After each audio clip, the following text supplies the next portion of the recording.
concern you about the unknown and the unidentified flying object? Oh, yes, we discussed it at every conference that we had with the military, and they never were able to make me a concrete report on. Do you have anything on the subject, sir? No, I haven't had anything on the subject, and there's always things like that going on. The flying saucers, and they've had other things, you know. For years, the world has seen reality distorted, facts manipulated, and truth hidden. But there's even more to the story than anyone has ever suspected, because no one has been able to see the whole picture. Until now.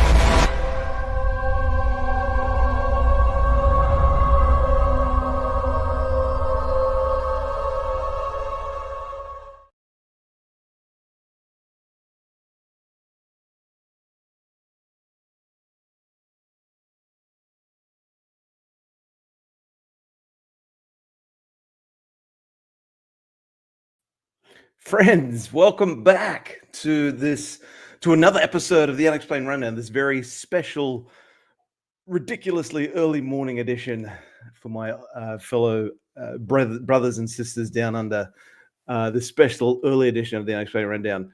The old Kona Blue is not quite doing its job for this morning, so feeling a little bit wrecked, but thankfully the alarm clock went off. And we're here. This is like our version of 5 a.m. on Christmas morning. So welcome all. Thank you for taking some time out of your day, your evening, your middle of the night for us down under. So it's great to see so many friends here. Let's, again, blind as a badger, so I'm going to put the goggles on here. Say hello to a few folks. We have Lyle FM. Kicks off from 3:30, so we're only about 15 minutes away. Jimmy, always good to see you, my friend. Actually, you're high on the Red Bull, so great to see you as always. I suspect it would have a sick day for you, maybe. Jasmine, always good to see you. Thank you so much for getting up so ridiculously early to tune in with your fellow Aussies for this watch party. It's great to see you here as always. Zach, welcome, my friend. Good to see you here.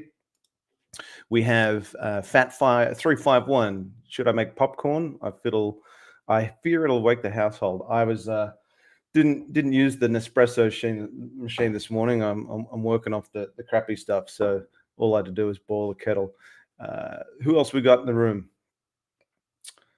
Short order cook one. Hi Grant, hi everyone. Thank you, thank you. My alarm too. Yes, I felt like wanting to smash it when it went off, but I thought no. I need to watch this hearing live. So, David, Smash the Coffee in Melbourne, absolutely good to see you. Welcome, thank you for joining. Rebecca Temple, hey everyone. Hi Rebecca, thanks for tuning in. And Joe Martin is here. Great to see you. Good morning from your side of the pond in down under.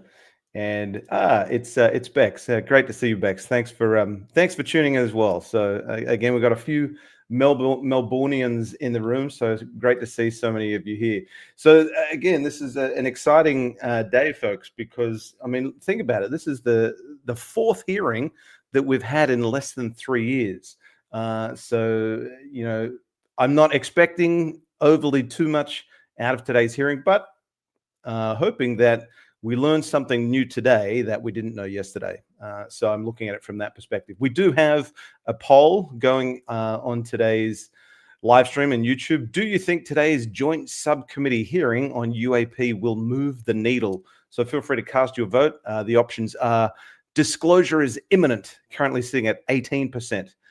Second option, where them first-hand witnesses at, sitting at 55%. So a bit of a popular choice there.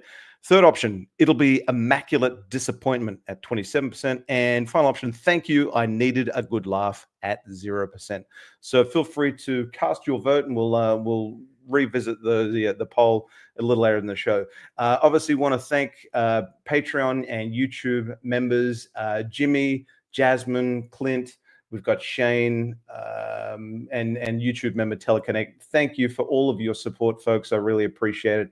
As always, if you want to go above and beyond the standard like, share, subscribe, consider checking out some of the Patreon membership options and YouTube membership options. Links are in the description below. We're on Spotify as well. If you want to listen to your podcast rather than watch the live stream, check us out there. Consider giving us a rate and review as well. If you're keen to check us out on Spotify, feel free. So let's jump on in, folks. As we've got about 10 minutes before we start, I am going to be keeping a close eye on the live stream for the joint subcommittee. So as soon as it goes live, I'm going to stop what I'm doing. Looks like they're actually getting ready for it now.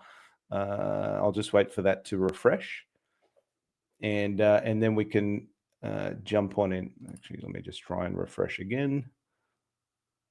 Yeah, okay, there we go. So it looks like we'll begin shortly. So I'm going to, as soon as it goes live, I'm going to switch on over, folks. So at the moment, you can see, if I pull up my screen, that we're currently waiting for, where are we going here? There we go. Currently waiting for the hearing, the stream to start. So as soon as it does, I'm going to switch on over. I'll stop what.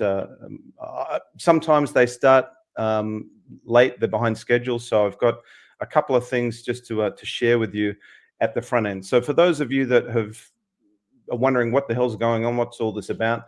Well, to give you kind of just a high-level, quick overview.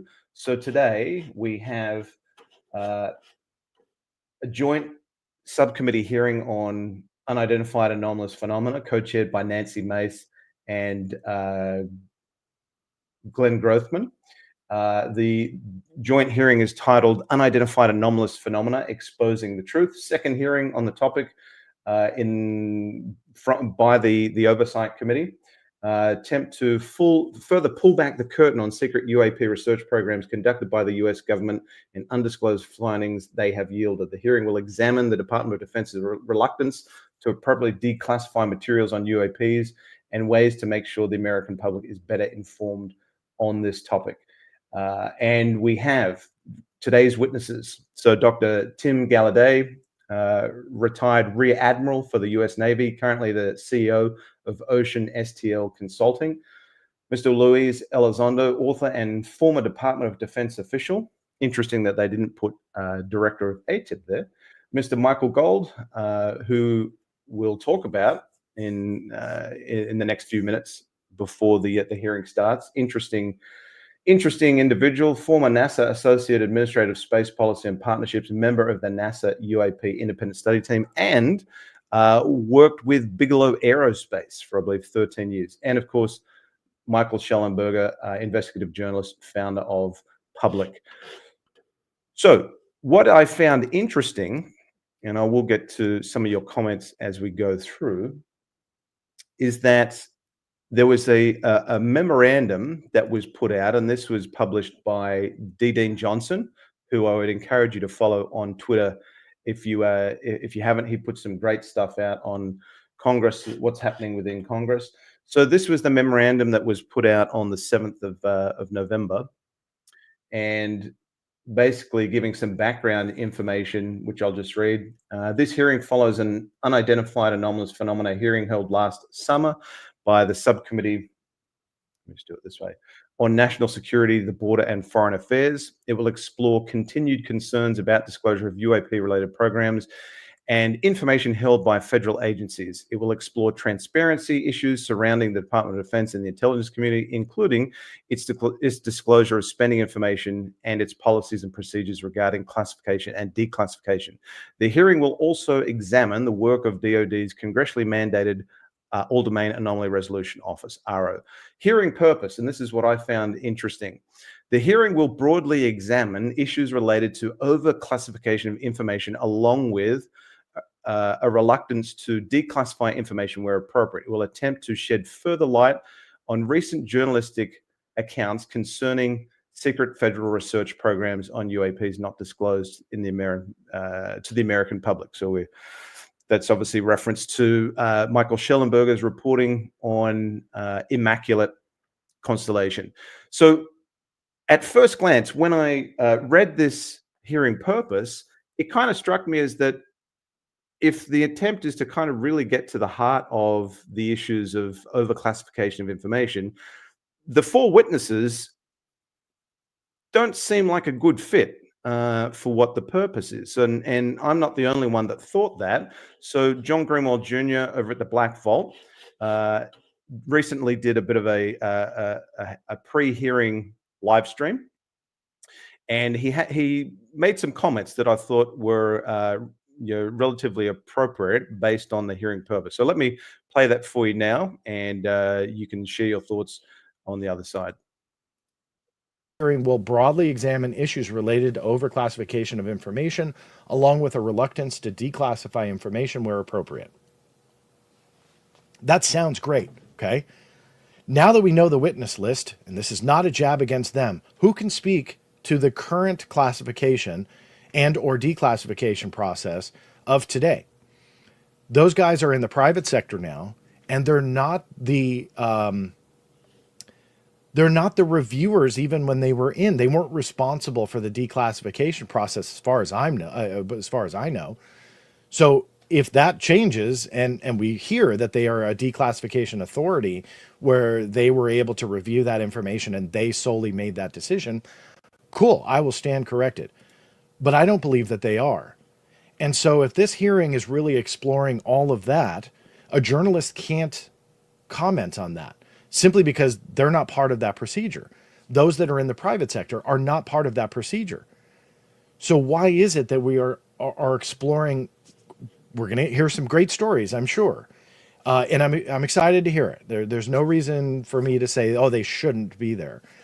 But where I'm going with this is the description of the hearing itself will not be achieved by those sitting in the witness chairs. That's not an insult. That's just what their background is. That's just who they are. So they can't talk about the policies and procedures regarding classification and declassification. And let's just say that they can, but you're going back to 2017 with Luis Elizondo. When did Tim Gallaudet retire? I don't have that exact answer, but his job was not the declassification of that material. Mike Gold, I was getting documents through FOIA that involved Mike Gold and what he was talking about, and he was not the release authority. So that I can tell you for a fact is not the case. So you add up what they're trying to achieve, and then you look at the witness list, it's not going to achieve that. Doesn't mean we're not going to get something hopefully of value, but we are not going to be tackling what should be the issue. And the issue, they nailed it. We should talk about the classification and declassification of what this is. So I think that's a fair call by John, because again, if that's the real mission and purpose of this hearing, the witness list doesn't really feel like it's going to achieve the desired outcome. But again, I'm looking forward. I'm going in with little expectations and just looking forward to learning something new that I didn't know yesterday. The folks that I would really, really love to hear from and have testify are those that have expressed reluctance to do so. So I think the folks that we need to hear from are the likes of James Lacatski, Colm, Kelleher. Those two have been quite vocal in their reluctance to testify before Congress. And so what is, Jay Stratton is another one as well. So let me play for you again. I'm keeping an eye on the live stream for the hearing. Hasn't started yet, but I will jump on over to it as soon as we get there. But let me show you, this is a clip, an interview that was recently done by a gentleman by Robert Fleischler, who had James Lacatski and Colm Kelleher on. And I believe these are the guys that we actually need to hear from. I personally would not be in favor of testifying, because I believe that these agreements that I signed, the non-disclosure agreements that I signed, both at the corporate level and at the government level, preclude me from doing that. And There's been a lot of talk in D.C. and the Congression with respect to the congressional hearings that quote unquote protections are being offered.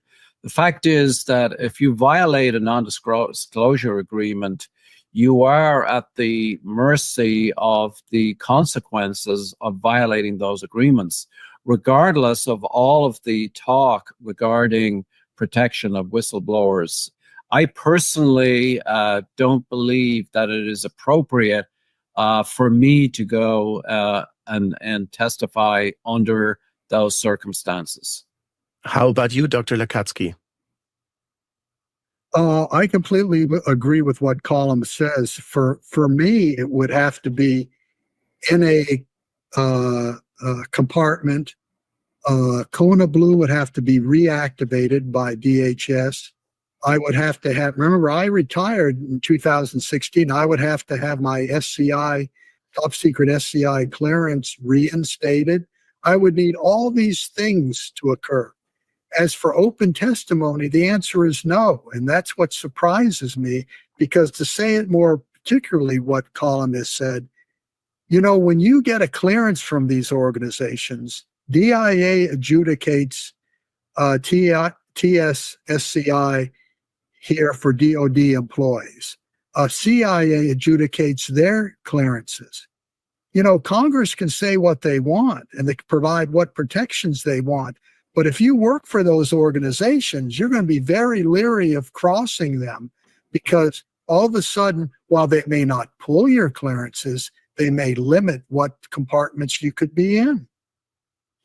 And we also have to remember, both of us, as Colm mentioned, his industrial agreements. If there's proprietary information that's in this, you can't mention that at all, regardless of what clearance or compartment you're in or skiff you're testifying in. That's proprietary information. So I don't see how this is all going to work out. And so my answer would be no. I would not go unless an awful lot happened.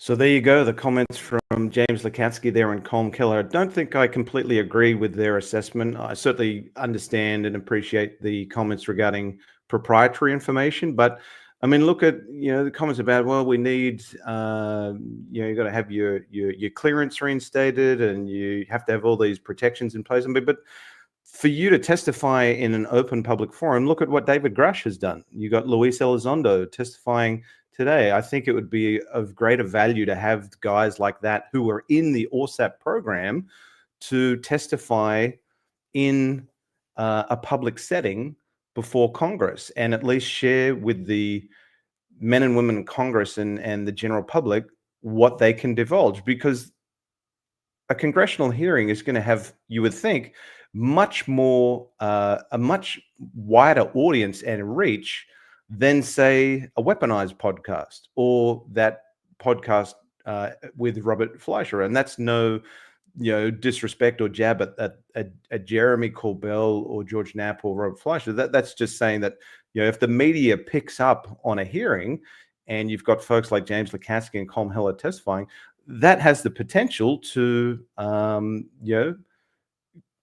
gain broader public attention and maybe continue to help move the needle along, and for the public to continue to apply greater pressure. So, and I don't think, what's interesting is you've also got, within really the last day, within the last 24 hours, you have Tim Burchett come forward, and he's actually now proposing special UAP whistleblower protections, so legislation. So if that proposed legislation gets passed, then I don't think there is a real good excuse for folks like James Lacatski and Colm Kelleher not to testify.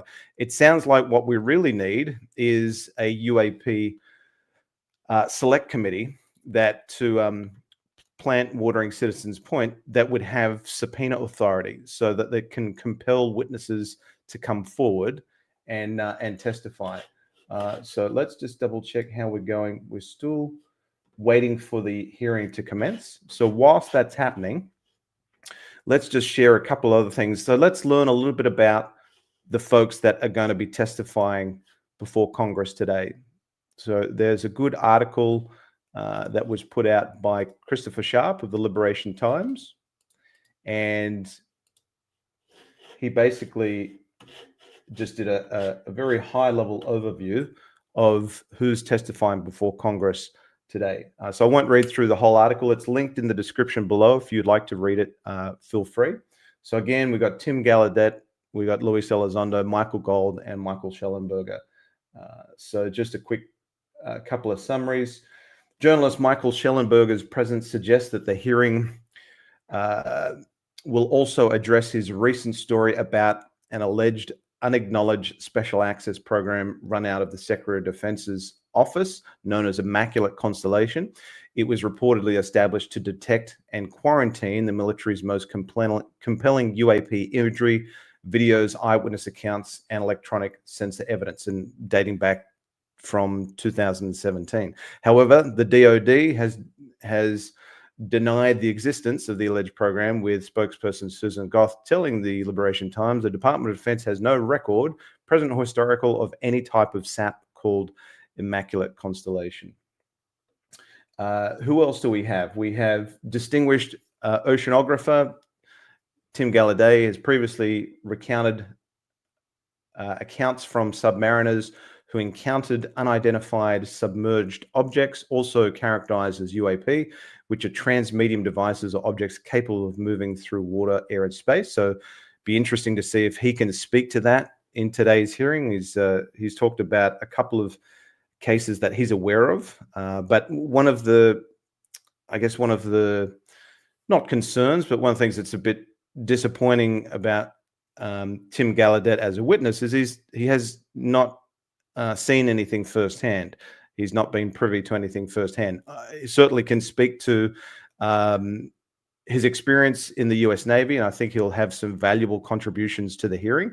But again, he's not a firsthand witness. So, well, that's what we have been led to believe thus far. So to what extent he can provide credible firsthand accounts, I don't think he can. He can only share secondhand information.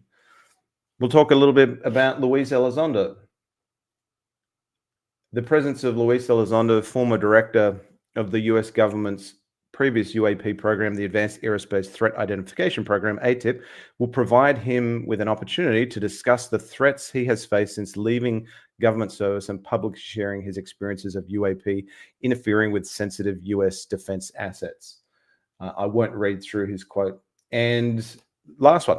A new name for those following the UAP topic is Michael Gold, a member of NASA's independent study team on UAP. Gold was NASA's associate administrator for space policy and partnerships between 2019 and 2021. Of note, between 2003 and 2016, he was Bigelow Aerospace LLC's director of DC operations and business growth. Gold's former boss, Robert Bigelow, played a key role in efforts to transfer materials of advanced non-human origin from Lockheed Martin to a program within the DIA known as the Advanced Aerospace Weapons System Applications Program, or SAP. So the hearing is now starting, folks. So we're going to jump on over to it. Let's pull this up. There we go. Any time. And I recognize myself for the purpose of making an opening statement right now. Good morning and welcome to today's historic hearing, which I'm co-chairing with Mr. Grothman, whose subcommittee held an important hearing on this topic last year. I want to thank my colleagues on the Oversight Committee, including Mr. Burchett, Mr. Burleson, Ms. Luna, Mr. Moskowitz, Mr. Garcia, for their relentless drive to get answers on UAPs. They've been steadfast in demanding transparency on the sightings reported by military pilots and armed forces. Their commitment to digging for the truth is exactly what this country needs to cut through the secrecy surrounding this issue. And many high-ranking individuals in the military and intelligence communities believe UAPs demand greater attention and thus the purpose for this hearing today. Former National Security Advisor H.R. McMaster said on Bill Maher's program that, quote, there are phenomena that have been witnessed by multiple people that are just inexplicable by the science available to us. Army Colonel Carl Nell, a member of the federal government UAP task force, said at a conference this past May that non-human intelligence exists. Non-human intelligence has been interacting with humanity. This interaction is not new, and it's been ongoing, and there are unelected people in the government that are aware of that. But UAPs remain a controversial topic. I'm not going to name names, but there are certain individuals who didn't want this hearing to happen because they feared what might be disclosed. But we stood firm. No amount of outside pressure would ever keep me from pursuing a subject to ground, come hell or high water. On that score, I want to thank our witnesses for being here. We have before us a panel of individuals accomplished in the military, in civilian government, in science, and in journalism. Some of the testimony you will hear them deliver today does not reflect well on influential individuals and agencies within the U.S. federal government and perhaps some of our contractors. It's never easy to present such information publicly. So I appreciate our witnesses voluntarily agreeing to being here today. This hearing is intended to help Congress and the American people to learn the extent of the programs and activities our government has engaged in with respect to UAPs and what knowledge it has yielded. This includes, of course, any knowledge of extraterrestrial life or technology of non-human origin. If government-funded research on UAPs has not yielded any useful knowledge, we also need to know those facts. Taxpayers deserve to know how much has it been invested, how much has been spent. They shouldn't be kept in the dark to spare the Pentagon a little bit of embarrassment. The reality is, despite their enormous taxpayer-funded budgets, the transparency of the Defense Department and the intelligence community have long been abysmal. The Pentagon has failed 6 consecutive audits. In fact, it's never actually passed one. Adding to this is a runaway overclassification of documents and materials, a reluctance to declassify materials when appropriate, and at times an outright refusal to share critical information with Congress. In short, it's not a track record that instills trust. So Congress has tried in recent years to lift the veil and find out if information about UAPs is being withheld, not only from the American public, but also from their elected representatives in Congress. Part of the transparency effort was legislation created in the Pentagon, the All-Domain Anomaly Resolution Office, or AARO, but the new office is struggling to get its footing. A recent statutorily required report from AARO, intended to illuminate the government's historic assessment of UAPs, was heavily criticized by those seeking UAP transparency. The report has stoked suspicions AARO is unable, or perhaps unwilling, to bring forward the truth about the government's activities concerning UAPs. I'm disturbed that AARO itself lacks transparency. Even its budget is kept from the public. So if there is no there, then why are we spending money on it, and by how much? Why the secrecy if it's really no big deal and there's nothing there? Why hide it from the American people? Because I'm not a mathematician, but I can tell you that doesn't add up. I expect some of our witnesses to share their views on that AARO report. We will also hear from the witnesses today allegations of UAP-related misinformation and disinformation by government officials of which they are personally aware and directly experienced. And we will hear testimony today concerning recent revelations about a purportedly secret UAP program whose existence and findings may have been improperly withheld from Congress. But before we get to the witnesses, we're going to have a few more opening statements from our colleagues. And one thing I wanted to add at the end of my closing statement is there is a document that will be entered into the congressional record today. Mr. Tim Burchett from Tennessee has this document, and we just distributed it to every member up here on the dais of this document. But this is going to be the original document from the Pentagon about Immaculate Constellation that Michael Shellenberger delivered to Congress today. So thank you, Mr. Shellenberger, for this information. We are all reading it in real time now, and Mr. Burchett will enter it into the record. But 12 pages about this unacknowledged special access program that your government says does not exist. So with that, I would acknowledge my colleagues, Mr. Garcia. I want to say, first of all, to Mr. Connolly, who cannot be here today, the ranking member on my subcommittee on cybersecurity, I want to say that I was greatly saddened to hear about the recent news of Mr. Connolly's cancer diagnosis. And I want to convey to him and to all of our colleagues, we wish our very best to you and a full and speedy recovery. And with that, I would acknowledge Mr. Garcia for 5 minutes. Thank you. Thank you very much, Chairwoman. And I want to thank the Chairwoman and the Chairman both for their continued support and really treating this this discussion and these hearings in a way that's bipartisan. I think one thing that's very important for all of us that are interested in the conversation around UAPs is that this is an area that both Republicans and Democrats, where we may disagree in a lot of other spaces, this is an area where bipartisanship is really important. And in fact, I would add it's critical that we all continue to work together in a way that moves forward with the truth and important disclosure. So we're here to have a bipartisan and serious conversation, I believe, about our national security. We should always ground these conversations in facts, evidence, and the data in front of us. I want to note that we have our witnesses here. I want to thank you all for being here, and note that also amongst you have folks that have also served us in our military. And I know that for many of you, this has been a difficult process, but I'm very grateful to have you with us today, and thank you for joining us. I also want to note that today's hearing builds on a quite, I think, also historic public hearing that we had many months ago that Mr. Grothman and others helped lead in this very same hearing room, where I believe we began a really important public conversation about UAPs. And so I want to thank him for that, and I especially want to thank Chairwoman Mace for her continued advocacy on this topic. I also want to start with some facts.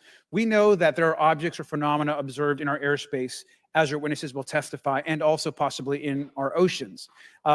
In many cases, we don't know what they are, and this is, of course, why we're discussing UAPs.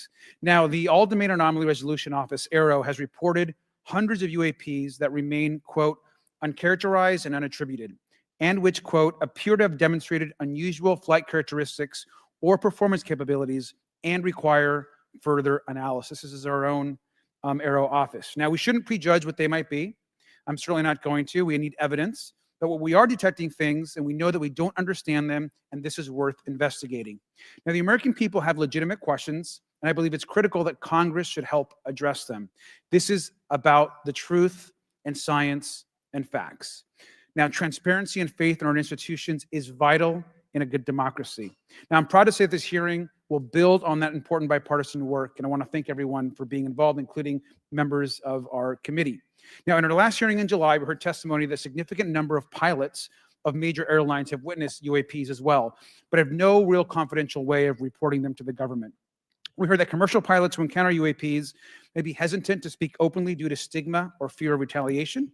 We also know that AARO has reported that, and I want to quote, that most reports still reflect a bias towards restricted military airspace, a result of reporting from military personnel and sensors present in such areas. And so the lack of ability for civilian pilots raises real safety concerns and limits our ability to understand UAPs. This is a particular piece of this conversation that I am very interested in. Now, our last hearing inspired us to introduce the Safe Airspace for Americans Act, joined by Chairman Grothman, Chairwoman Mace, and a bipartisan group of co-sponsors. I see some of our leaders from Safe Airspace for Americans Act here, and that would create a safe reporting for UAP process, which we want to continue to do. Now, members of both parties and senior officials in multiple administrations have now taken an interest in this issue. Mainstream media, in many cases, are beginning to take more of an interest in this issue, and we should all be proud to carry that work and build confidence for the American people. I believe we can always be more transparent. To me, this hearing and others are simply about the truth and getting to the facts of what these UAPs actually are. It's very important that we show that Democrats and Republicans in Congress can work together to cut through misinformation and look for a serious and thoughtful way to have the discussion in public. Many of us have also called for additional public hearings to discuss UAPs. This should be a topic that continues on throughout the Congress so that we can gather more information, data, and work with the relevant agencies to gather more information. Finally, just want to add that those that are here on this dais, many of us have participated also in classified briefings as well, and where we have also gained a lot of important, I think, and interesting information, at least I personally have. And so with that information, we want to continue today's hearing, and I thank all of our witnesses for being here. And with that, I'd like to yield back. Thank you, Mr. Garcia. And I'd now like to recognize Mr. Grothman for a 5-minute introduction. Thank you. Good morning. I'd like to thank our witnesses for being here one more time. This is a topic I've been interested in since 8th grade. I'd like to thank Ms. Mace for working with me on this topic and for making this a joint subcommittee hearing. Last year, the Subcommittee on National Security, the Border and Foreign Affairs held an historic hearing to understand the potential national security risk of unidentified anomalous phenomena, or UAPs. We heard from former Navy Commander David Fravor, who shared firsthand experience with a UAP engaged while on duty in the Pacific. We learned from David Gresh, a former member of the intelligence community, who revealed the supposed existence of secret government programs hidden from congressional oversight. Additionally, former military pilot Ryan Graves informed us of the limited ways in which the military and commercial pilots can report UAP sightings. Since that last hearings, I've led several briefings with government agencies to deepen my understanding with these issues. First, the Department of Defense Inspector General's office informed us that the Department of Defense does not have a streamlined process for service members to report UAP activity. Since then, the Joint Chiefs have implemented standards for UAP reporting across the services. The Intelligence Community Inspector General informed us that whistleblowers often fear retaliation for reporting mismanagement of highly sensitive government projects or information. Finally, AARO has expressed to the committee that, like any other federal government agency, it's faced challenges in its establishment, specifically in hiring staff to manage UAP historical records and coordinating with other federal agencies. Well, these agencies have been helpful to us in understanding the challenges that come from collecting UAP data. None of them have been able to substantiate the claims made at this hearing last year by David Grush. Despite our committee members endlessly questioning these agencies inside and outside of a SCIF. I hope our witnesses today will be able to provide evidence and content that is worthwhile to our pursuits of eliminating government waste and increasing transparency. To help alleviate some of the roadblocks, I'm supportive of measures that were included in last year's National Defense Authorization Act to increase transparency and improve record-keeping measures when it comes to UAPs. But I believe there's still more work to go. I co-led the Safe Airspace for Americans Act with Ranking Member Garcia, which requires the Federal Aviation Administration to develop procedures to collect UAP data from civilian aviators. I look forward to working with members of Congress to see that this legislation and other UAP legislation crosses the finish line. I'm deeply alarmed by the reporting of the massive drone swarm that flew over Langley Air Force Base in Virginia last December. Langley is the home of the 1st Fighter Wing, which maintains half of the F-22s in the U.S. Air Force inventory. Reports of this incident indicate these drones were roughly 20 feet long, flying more than 100 miles an hour at an altitude of over 3,000 feet. Yet the origin of these drones and their operators remains a mystery. This incident and other sightings near sensitive military installations highlights the complexity of the UAP challenge facing our intelligence, defense, and homeland security committees. Whether these phenomena are the result of foreign adversaries developing advanced technologies or something else entirely, we must take them seriously, investigate them thoroughly, and assess their implications on national defense. The repeated UAP sightings around sensitive military sites underscores the need for innovative defensive strategies beyond traditional measures. They also highlight the urgent need for updated policies to address emerging threats, as well as more effective interagency cooperation and intelligence sharing. However, none of this is going to be possible without transparency. For far too long, critical information about UAPs has been either classified or ignored, leaving the American public and key congressmen without clarity needed to make informed decisions. Declassifying reports and fostering a more open dialogue about UAPs will not only increase the public trust, but also encourage collaboration between government, the scientific community, and our allies. Quite frankly, there's been things that have been kept secret that is, I think, old enough that there is no reason it shouldn't be released, regardless of any so-called, private information. A transparent approach will allow us to share insights, identify patterns, and develop new strategic defenses.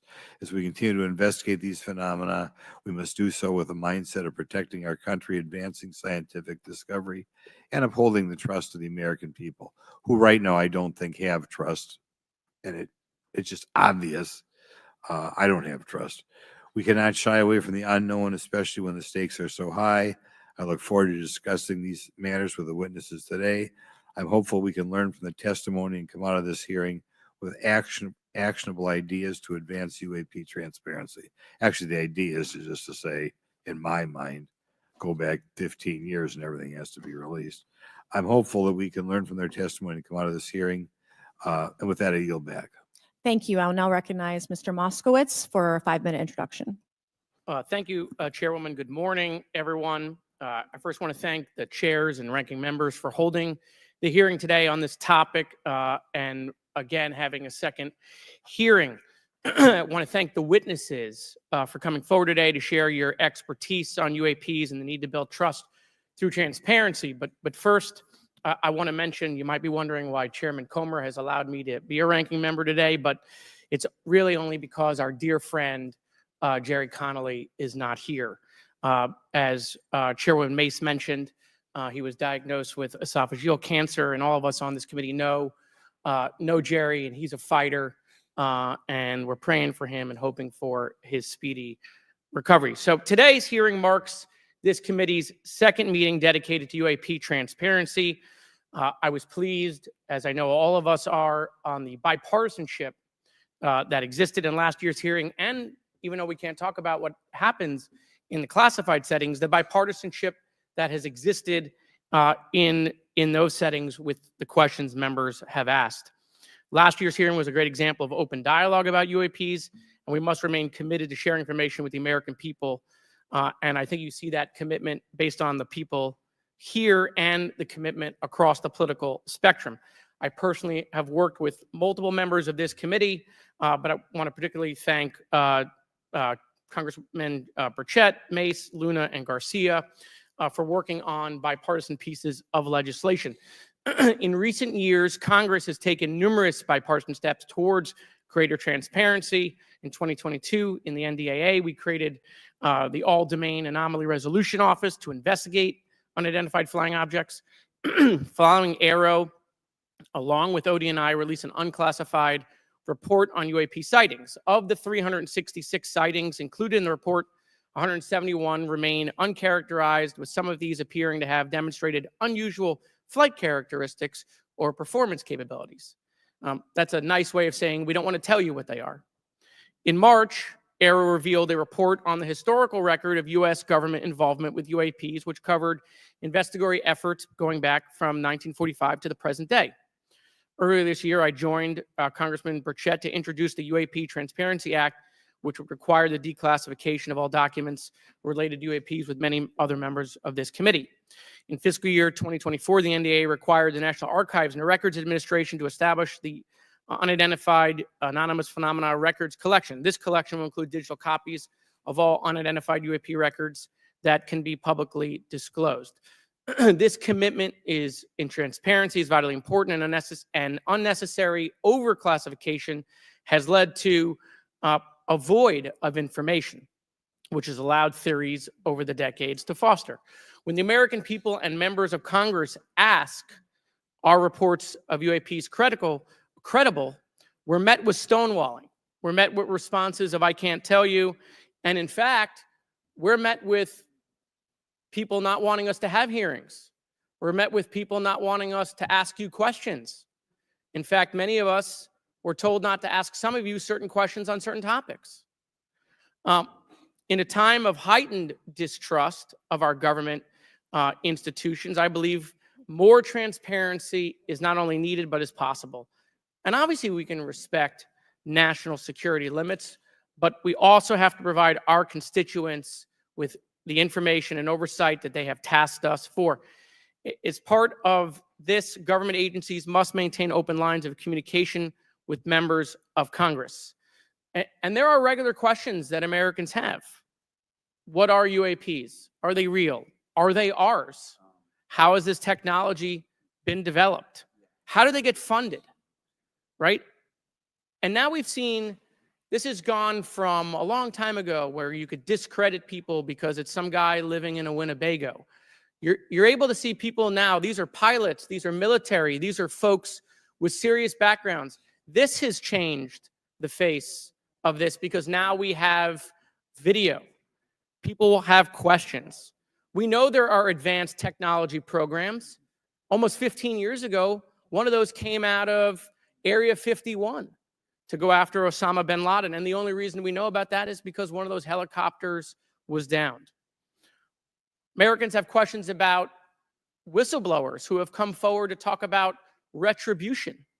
And so I want to thank everyone for being involved today on trying to get more transparency. This has been bipartisan, bicameral. And as we get into a new administration, the president-elect has talked about opportunities to declassify information on UAPs, and I hope he lives up to that promise. And with that, I yield back. Okay, thank you, Mr. Moskowitz. And I would now, committee staff asked me to go ahead and I will do it, to enter into the congressional record this 12-page document that Michael Shellenberger brought today that describes the Immaculate Constellation government program. So we will do that now. Every member up here has a copy of it. The first section talks about the unacknowledged special access program called Immaculate Constellation. And the second section about USG imagery intelligence. And Representative Luna just told me if I say Immaculate Constellation, I'll be on some list, maybe a FISA warrant. So come at me, bro, I guess. But without objection, entered in the record. All right, so next we will introduce our witnesses for today's hearing. Thank you so much for being here. Our first witness is retired Rear Admiral Tim Gallaudet, who retired from the U.S. Navy and is now the Chief Executive Officer at Ocean STL Consulting. Our second witness is Mr. Lou Elizondo, a former Department of Defense official and author of a recent bestseller book about UAPs. Our third witness is Mr. Michael Shellenberger, founder of the newsletter Public and author of a recent journalistic piece about special access programs, including one widely identified as Immaculate Constellation. I swear the staff wants me on a list. Okay. And our last witness today is Mr. Michael Gold, a former NASA official who is also a member of the NASA UAP Independent Study Team. Welcome, everyone. We are pleased to have you today. Pursuant to Committee Rule 9G, the witnesses will please stand and raise your right hands. This is where it gets real. Do you solemnly swear to affirm that the testimony that you are about to give is the truth, the whole truth, and nothing but the truth, so help you God? Let the record show that the witnesses all answered in the affirmative. We appreciate all of you being here today and look forward to your testimony. Let me remind the witnesses that we have read your written statements and they will appear in full in the hearing record. You guys may be seated. Please limit your oral statements to 5 minutes. As a reminder, please press the button in front of you so the microphone is turned on so that everyone in the room, members included, can hear you. When you begin to speak, the light in front of you will turn green. After 4 minutes, the light will turn yellow. When the red light comes on, your 5 minutes has expired, and we would ask that you please wrap it up. So I will first recognize Rear Admiral Gallaudet to please begin your opening remarks. Thank you, Chairwoman Mace, Chairman Grothman, Ranking Members Connolly and Garcia, and members of the committee. Thank you for this opportunity to testify today regarding Unidentified Anomalous Phenomena, or UAP. Confirmation that UAPs are real came to me in January of 2015 when I was serving as the commander of the Navy Meteorology and Oceanography Command. At the time, my personnel were participating in a pre-deployment naval exercise off the U.S. East Coast. It included the USS Theodore Roosevelt Carrier Strike Group, and this exercise was overseen by the United States Fleet Forces Command, led by a 4-star admiral who at the time was also my superior officer. During this exercise, I received an email on Navy's secure network from the operations officer of U.S. Fleet Forces Command. The email was addressed to all the subordinate commanders, and the subject line read in all capital letters, "Urgent Safety of Flight Issue."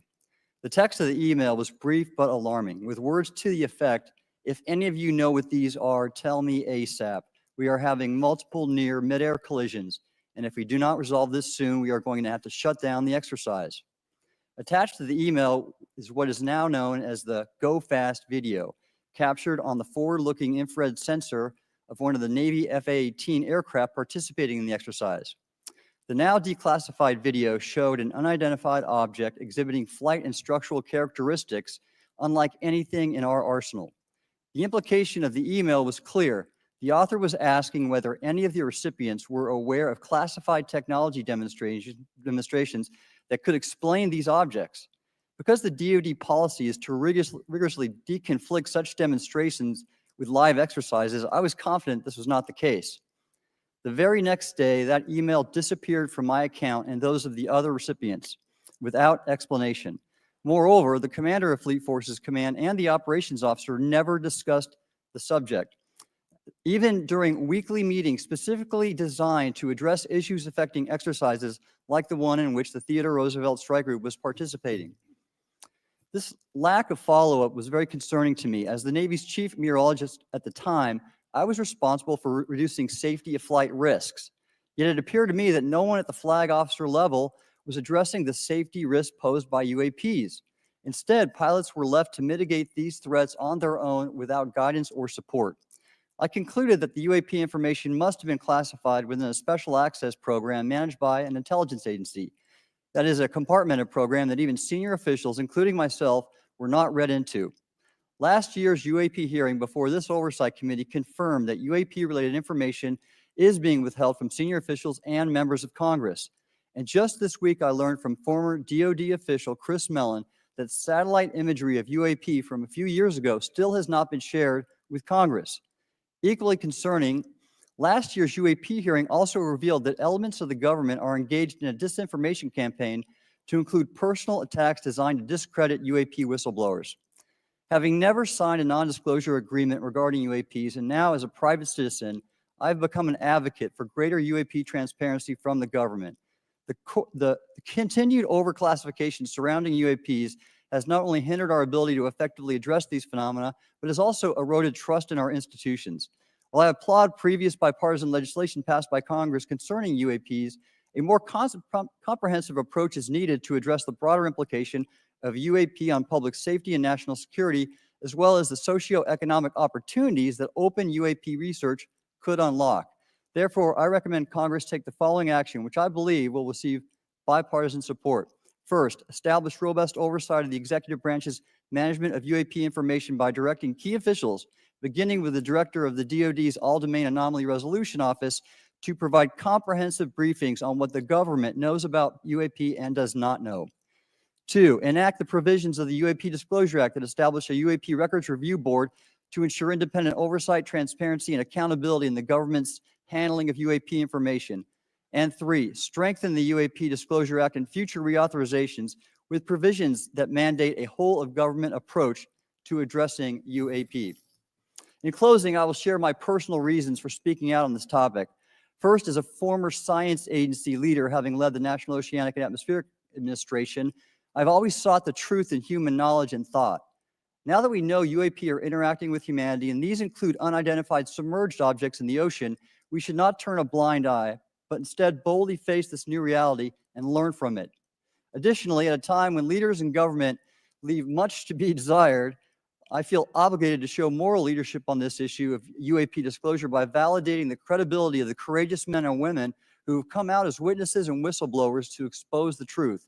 My speaking out has encouraged others to do the same, and it's my hope over time that a number of your constituents will want to know the truth and about UAP, and this number will increase to such an extent that the congressional action I've just recommended will become inevitable. Thank you, and I look forward to your questions. Thank you. I will now recognize Mr. Elizondo for his opening statement. Greetings, Chairwoman Mace, Chairman Grothman, Ranking Members Connolly and Garcia, and members of the committee. It is my honor and privilege to testify before you on the issue of unidentified anomalous phenomenon, formerly known as UFOs.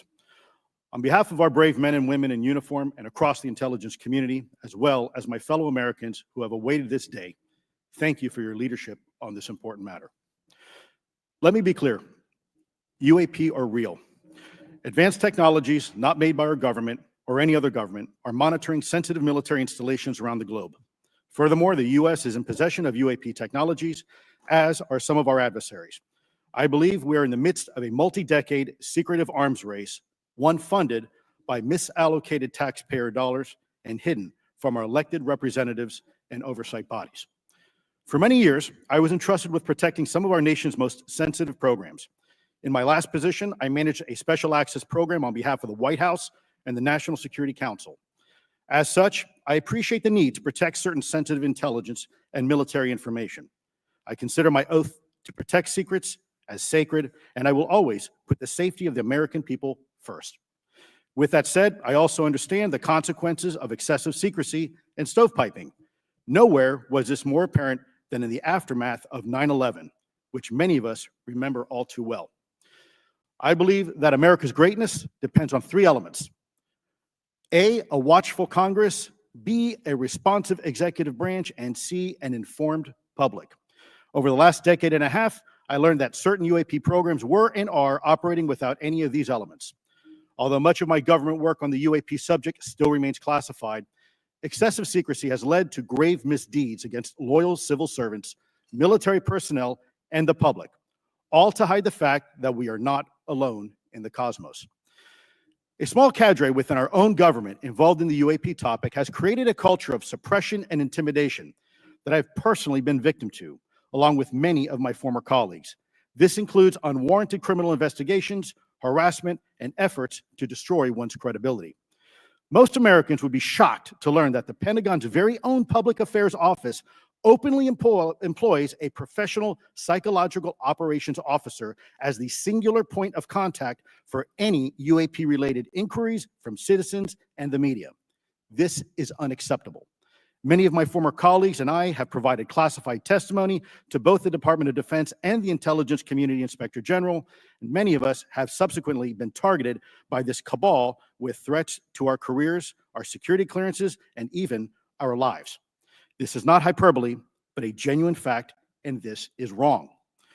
To fix these problems, I propose three principal actions. First, Congress and the President should create a single point of contact responsible for a whole-of-government approach to the UAP issue. Currently, the White House, CIA, NASA, the Pentagon, Department of Energy, and others play a role, but no one seems to be in charge, leading to unchecked power and corruption. Second, we need a national UAP strategy that will promote transparency and help restore the American public's trust at a time when the public's trust is at an all-time low. This strategy should include a whole-of-government approach, including the academic and scientific communities, the private sector, and our international partners and allies.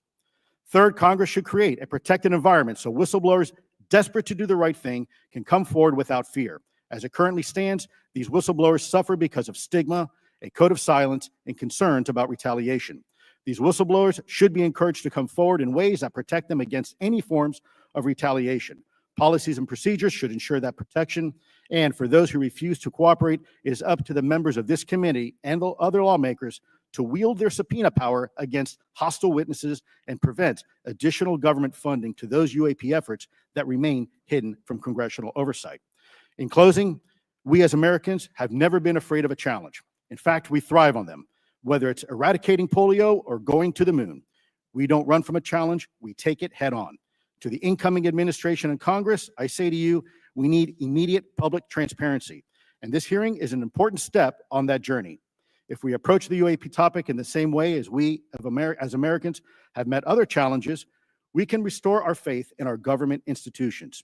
Together, we can usher in a new era of accountable government and scientific discovery. I believe that we as Americans can handle the truth, and I also believe the world deserves the truth. Thank you, esteemed members of Congress, for your time today. It is profoundly appreciated by many. Thank you. I ask unanimous consent for Representatives Ogles of Tennessee and Boebert of Colorado to be waived onto the subcommittee for today's joint subcommittee hearing for the purpose of asking questions. Without objection, so ordered. I would now like to recognize Mr. Shellenberger for his introductory remarks. Chairwoman Mace, Chairman Grothman, Ranking Member Connolly, Ranking Member Garcia, members of the subcommittees, thank you for inviting my testimony. One of Congress's most important responsibilities is oversight of the executive branch in general and the military and intelligence community in particular.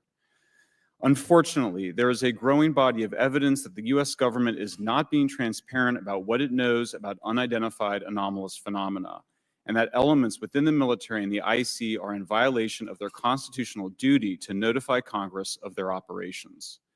President-elect Donald Trump and former President Barack Obama have both said that the government has information about UAPs that it has not released.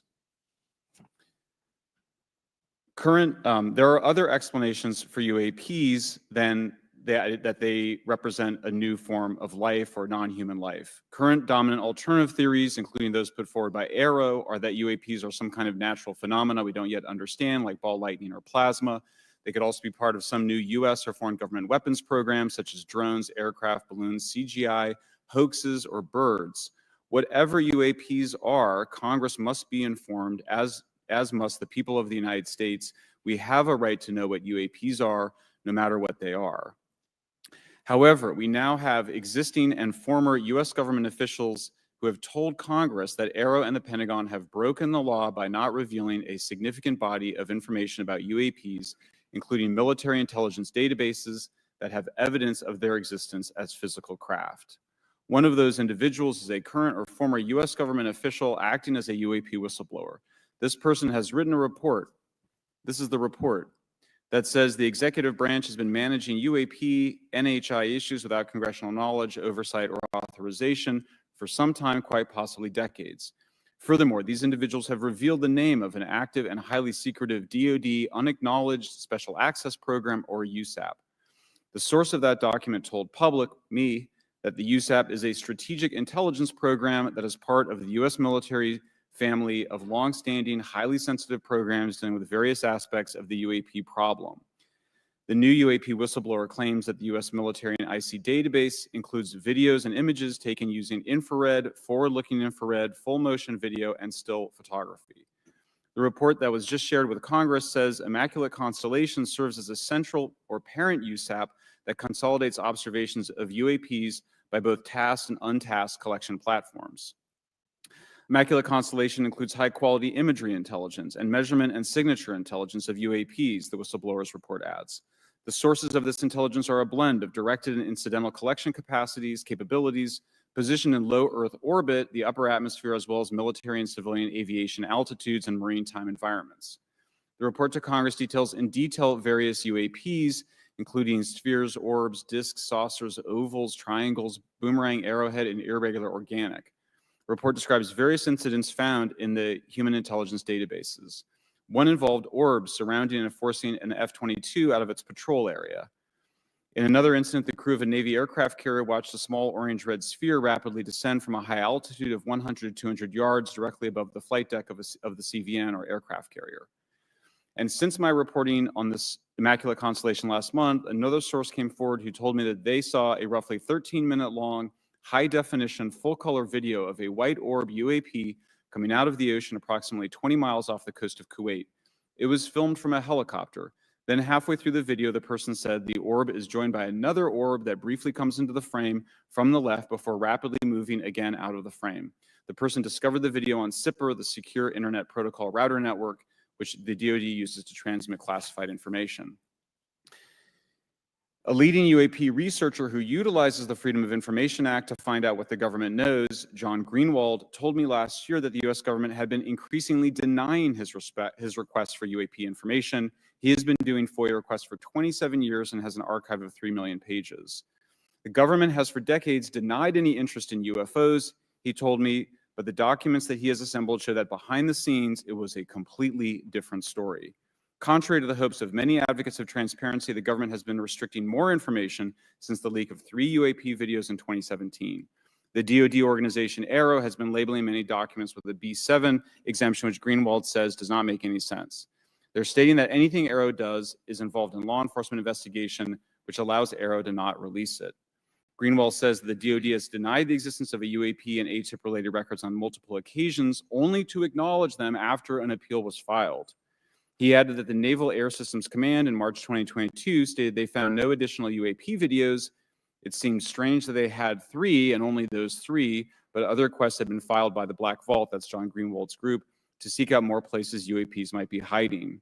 Then in September 2022, the Navy admitted that the UAP-related videos and photographs existed, but denied the request in full for their release, saying that the requested videos contain sensitive information that are classified and exempt from disclosure. The DoD will deny things on a Monday and then admit to it on a Friday, said Greenwald.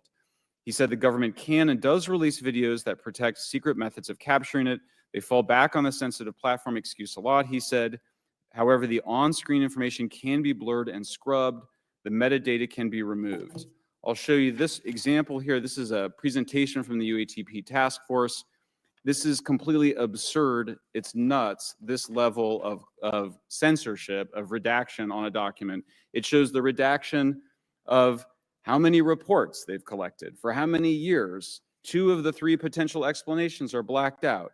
The Pentagon, the intelligence community is treating us like children. It's time for us to know the truth about this. I think that we can handle it. Thank you very much. Thank you. I would now like to recognize Mr. Gold for 5 minutes. Thank you, Chairwoman Mace, Chairman Grothman, Ranking Members Connolly and Garcia, Representative Moskowitz, and distinguished members of both subcommittees. I'm grateful to all of you, as well as your intrepid staff, for the opportunity to testify, and would like to begin by discussing courage. Courage is what it takes to tackle this topic, and courage in the face of adversity is what I see in front of me, beside me, and behind me. Per my introduction, I am currently the Chief Growth Officer at Redwire Space and have had several leadership positions at NASA. That being said, I want to be clear that I am speaking exclusively on my own behalf and not for Redwire, NASA, or any other organization. However, I am here today to speak out for science. Science requires data, which should be collected without bias or prejudice. Yet, whenever the topic of UAP arises, those who wish to explore the phenomena are often confronted with resistance and ridicule. For example, members of the NASA UAP independent study team, particularly those in academia, were mocked and even threatened for simply having the temerity to engage in the study of UAP. Our best tool for unlocking the mystery of UAP is science, but we cannot conduct a proper inquiry if the stigma is so overwhelming that just daring to be part of a NASA research team elicits such a vitriolic response. Therefore, one of the most important actions that can be taken relative to exposing the truth of UAP is to combat the stigma. And this is where I believe that NASA can be eminently helpful. The NASA brand is synonymous with hope, optimism, and credibility. If you were to take a walk down the National Mall, you would immediately see the NASA logo on t-shirts, hats, and bumper stickers. Few federal agencies enjoy this kind of popularity. I've never seen anyone wearing an Office of Personnel Management t-shirt, which is why NASA could play such an influential role. Specifically, NASA could, with relatively little cost and effort, host symposia on UAP, or even just participate in existing panels examining the topic. NASA personnel stepping forward and participating in such discussions would make a powerful statement to the scientific community that UAP should be taken seriously and researched accordingly. In regard to research, NASA has vast archives, much of which may contain important UAP data. Again, for relatively little cost and effort, NASA could create an AI or ML algorithm that could search the agency's archives for anomalous phenomena. I suspect that such an effort would not only result in information that will help us to understand UAP, but could result in data that will assist in other areas of scientific inquiry, such as anomalous weather or meteorite activity. Beyond its existing archives, NASA could act as a clearinghouse for civilian and commercial UAP data. During my work on the UAP independent study team, it quickly became evident that there is no clear or well-publicized process for civilian pilots to report UAP sightings. The stigma associated with UAP hampers the number of pilots that would report such phenomena, but even for those who overcome the stigma, I believe the current FAA guidance is largely unknown and poorly understood. In order to effectively collect UAP data, the independent study team recommended the use of NASA's Aviation Safety Reporting System, or ASRS. This system, which is administered by NASA and funded by the FAA, provides a confidential means for the reporting of safety violations in a voluntary and non-punitive manner. Over 47 years, the ASRS has collected nearly 2 million reports. ASRS is the perfect tool to collect UAP data, which could then be collated by NASA and shared with the public at large. Leveraging ASRS could create a treasure trove of UAP data, potentially hundreds of thousands of reports, supporting this hearing's goal of exposing the truth. And I'm grateful to our two co-chairs and other members who have already incorporated this idea into proposed legislation. At this hearing, and as others have demonstrated, the UAP issue is justifiably dominated by national security and defense. However, I would urge the subcommittees to keep in mind the numerous ways that NASA and the FAA, as well as commercial activities in the air, in space, and in the water, can generate a massive amount of invaluable data on anomalous phenomena. I cannot help but be excited by the potential for such an endeavor, since scientific discovery is driven by anomalies. It's the existence and study of anomalies that led to the theory of relativity, quantum mechanics, and nearly all of humanity's scientific breakthroughs. This is why the study of UAPs should be embraced, since whatever is occurring, the chance to garner new knowledge should never be ignored. We must be thorough in collecting information, fearless in making conclusions, and open to following the data, no matter how mundane or extraordinary the results may be. I began this testimony by praising the Joint Subcommittee members for their courage, and I will end by echoing that sentiment. As the saying goes, the truth is out there. We just need to be bold enough and brave enough to face it. Thank you. Thank you. Thank you all. I will now recognize myself for 5 minutes of questioning. I have a lot of questions and I have a lot of witnesses. So I would just ask, if it's yes or no, to please just tell me yes or no. If it requires more than that, be very succinct, because I would like to go down the line and ask as many questions as possible. So for the Admiral this morning first, former DoD official Chris Mellon reached out to you about satellite imagery from 2017 that depicts a UAP. What were the dates in 2017 when this occurred? I can't share with you the details, ma'am, but I can do it in a closed setting, and I can also tell you the agency that wrote a report on it. Okay, so who has the imagery? I can tell you that in a closed setting. Can you describe what was depicted in the satellite imagery? Just a description. It was a UAP, ma'am. That's it? No other description? The term that the analysts used, they call it the button. It was a disc-shaped object. Okay, where was it? I can't tell you that, ma'am. Okay. All right. Okay, Mr. Elizondo, you stated in your testimony that, quote, advanced technologies not by our government or any other government are monitoring sensitive military installations around the globe, end quote. If these technologies are not made by any government, who's making them? Private companies, or are you implying they are crafted by a non-human intelligence? Well, ma'am, that's precisely why we're here. The problem is that, temporally speaking, over decades, not just the last 10 years, to put this in perspective, Are these private companies you're implying, or is this non-human intelligence? It may be both. Okay. When it comes to Blue Force Technologies, I would not be able to discuss that, Okay. ma'am, Are you read into secret UAP crash retrieval programs? we would have to have a conversation in a closed session, ma'am. I signed documentation 3 years ago that restricts my ability to discuss specifically crash retrievals. I submitted for my book through the DOPSR process, which took a year for it to be reviewed. And what is in the book is what I was told I'm allowed to talk about. Has the government conducted secret UAP crash retrieval programs? Yes or no? Yes. Okay. Were they designed to identify and reverse engineer alien craft? Yes or no? Yes. Does the U.S. government have any reverse? Okay, we already answered that question about retrieval programs. Do any U.S. contractors have the same? I would prefer to address that in a closed session, ma'am. Okay. In your book, you mentioned government employees who've been injured by UAPs, placed on leave, and receiving government compensation for their injuries. Is that correct? That is correct. How can the government deny we have recovered craft if they're paying people because they've been injured by recovered craft? Ma'am, that's a great question. That's why I think we're here again, because I've seen the documentation by the U.S. government for several of these individuals who have sustained injuries as a result of a UAP incident. It's a crazy idea, right? The hypocrisy and the logic. Okay, Mr. Shellenberger, I'm going to say it again to be very clear. Immaculate Constellation. What's its mission and how are they funded? Its mission is to, as I stated, its mission is to, it's an unacknowledged special access program. Its mission is to document UAPs. Okay, and do you, for your story and your report, do you have more than one credible source? I do. Sourcing, okay. I do. And then why do you believe your sources to be credible? How do you judge the veracity of the documentation you've been provided about this program? I checked the sources, and they are who they say they are. They are current or former government officials.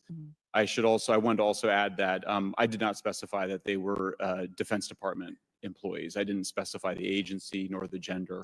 Would they have included non-government employees, people that aren't employed by the government? These are, I'm comfortable saying that these are government or previously government employees. Any of them currently employed by a private contractor or private contractors? I'd rather not say. Okay. What's the key takeaway, just a few seconds, about the Immaculate Constellation document you provided us today? I think that what the American people need to know is that the U.S. military and intelligence community are sitting on a huge amount of visual and other information, still photos, video photos, other sensor information, and they have for a very long time. And it's not those fuzzy photos and videos that we've been given. There's very clear high images, high resolution. How many visuals, graphics, videos, photos? I mean, I've been told hundreds, maybe thousands. I mean, I also wanted to say, because there was some conversation around concern around the revealing of these materials, revealing the source collections, but some of these are shot from helicopters using normal videos of oceans. I just think that's absurd that somehow you're going to be revealing some secret U.S. technology by revealing that you've photographed orbs off the coast of Kuwait. Okay, thank you. I have 8 seconds. Mr. Gold, did the NASA independent study team get briefed on what you call OSAP? Very quickly. I flagged the Advanced Aerospace Weapons System Application Program to our chair and our DFO. We did not get briefed, but I believe it is definitely worth looking into. That was probably the largest UAP review effort ever, and I think produced a lot of interest data, including revealing Nimitz. I don't know if my fellow witness Lou might want to, he did yeoman's work on it, might want to comment. Okay. All right, I'm going to turn to Mr. Moskowitz, who will be recognized for 5 minutes of questioning. Thank you, Madam Chairwoman. So, Mr. Gold, you gave a whole diatribe for a couple of minutes about UAPs, science, data collection, stigma. A lot of non-believers in all of this would just ask a very simple question. Why? Why is it so hard? Right? Like, why are people, anytime they ask, why are they always thwarted? Why are they always judged? Why is they always have misinformation spread? Why is there always retribution? Why is it always met with an ear? What's the why? If it doesn't exist, why is it such a problem? I think if you go through the history of science, Representative, it is always difficult for breakthroughs and new information, regardless of whether it's UAP or any other kind of discovery. And in science, we're supposed to be open, but when you break with the orthodoxy of what's believed, whether it's Galileo saying that the Earth doesn't rotate or the Earth rotates around the sun or the sun doesn't rotate around the Earth, it's always challenging for new beliefs. And the more extraordinary those discoveries, the more extraordinary those new beliefs, it's very difficult. So I think this is natural. There's natural conservatism that when it comes to science, but this issue in particular has been very difficult where, again, even to attempt to study it becomes problematic. But every hearing like this, every news report, every video, documentaries, I was privileged to be a part of something Dan Fair is putting together. I think many of us have interviewed for it, documentary over 30 different government officials. Every brick in the wall will help get us closer to getting to the truth. I appreciate that. Mr. Elizondo, did I have that correct? Sir. I'm a recovering lawyer, so I'm going to put my hat on for a second. You said you signed a document. Love that. Who gave that to you? The U.S. government, sir. Okay, you have a copy of it? It is stored in a SCIF right now. I do not have possession of it. The U.S. government does. What department of the U.S. government gave you this document? I will say the Department of Defense. Unfortunately, I can't say in this forum much more than that. You specifically said the document said you can't talk about crash retrieval. Well, you can't talk about Fight Club if there's no Fight Club. Correct. Okay, I'm just making an observation. Yes, sir. So that document that you signed, that you said exists, specifically said you can't talk about crash retrieval. Correct, sir. It was a limitation on what because already I'd been speaking publicly about the topic. And so the document said you can continue saying X, Y, Z, but you cannot discuss the topic. When you give me the atmosphere of signing this document. You're in a room by yourself? I'm in a skiff with a security officer, sir. Just one-on-one? Anybody else? There may have been an assistant as well. It was in a skiff within a Department of Defense facility. Give me your background real quick. My background is I went to school to study microbiology and immunology, entered into the U.S. Army, and after a very short stint in military intelligence, I became a counterintelligence special agent. As a civilian, later on I became a special agent in charge, running investigations in counterterrorism and counterespionage primarily, with some experience in counterinsurgency and counter-narcotics. And then in 2009 timeframe, when I came back to the Pentagon after a tour with the Director of National Intelligence, I quickly became part of a program that was originally called OSAP that evolved into the program now called ATIP, which is where those videos that we now see, the Go Fast, the Gimbal, the FLIR, that was part of our effort, sir. Right. So you're not some conspiracy theorist. You actually have a legitimate background. Well, sir, I'm certainly not a conspiracy theorist. I'm fact-based, just say facts. So when you're in this room, I want to paint the picture of everybody. You're in this room, you're by yourself, you're in a skiff, you're handed a document. How long is the document? It's about a page front and back. So basically you have some things they call trigraphs, which I cannot, again, talk. How long were you given to sign the document? As long as I needed, sir. And what if you didn't sign it? Well, I suspect there'd be repercussions. I wouldn't have access to certain information. Were you allowed to ask a lawyer, or weren't allowed to ask for a lawyer to review the document? It wasn't an option, but they probably wouldn't have allowed me to, because the document itself is pretty explicit about you have to be, wait, putting me in an interest. Let me try to thread the needle here.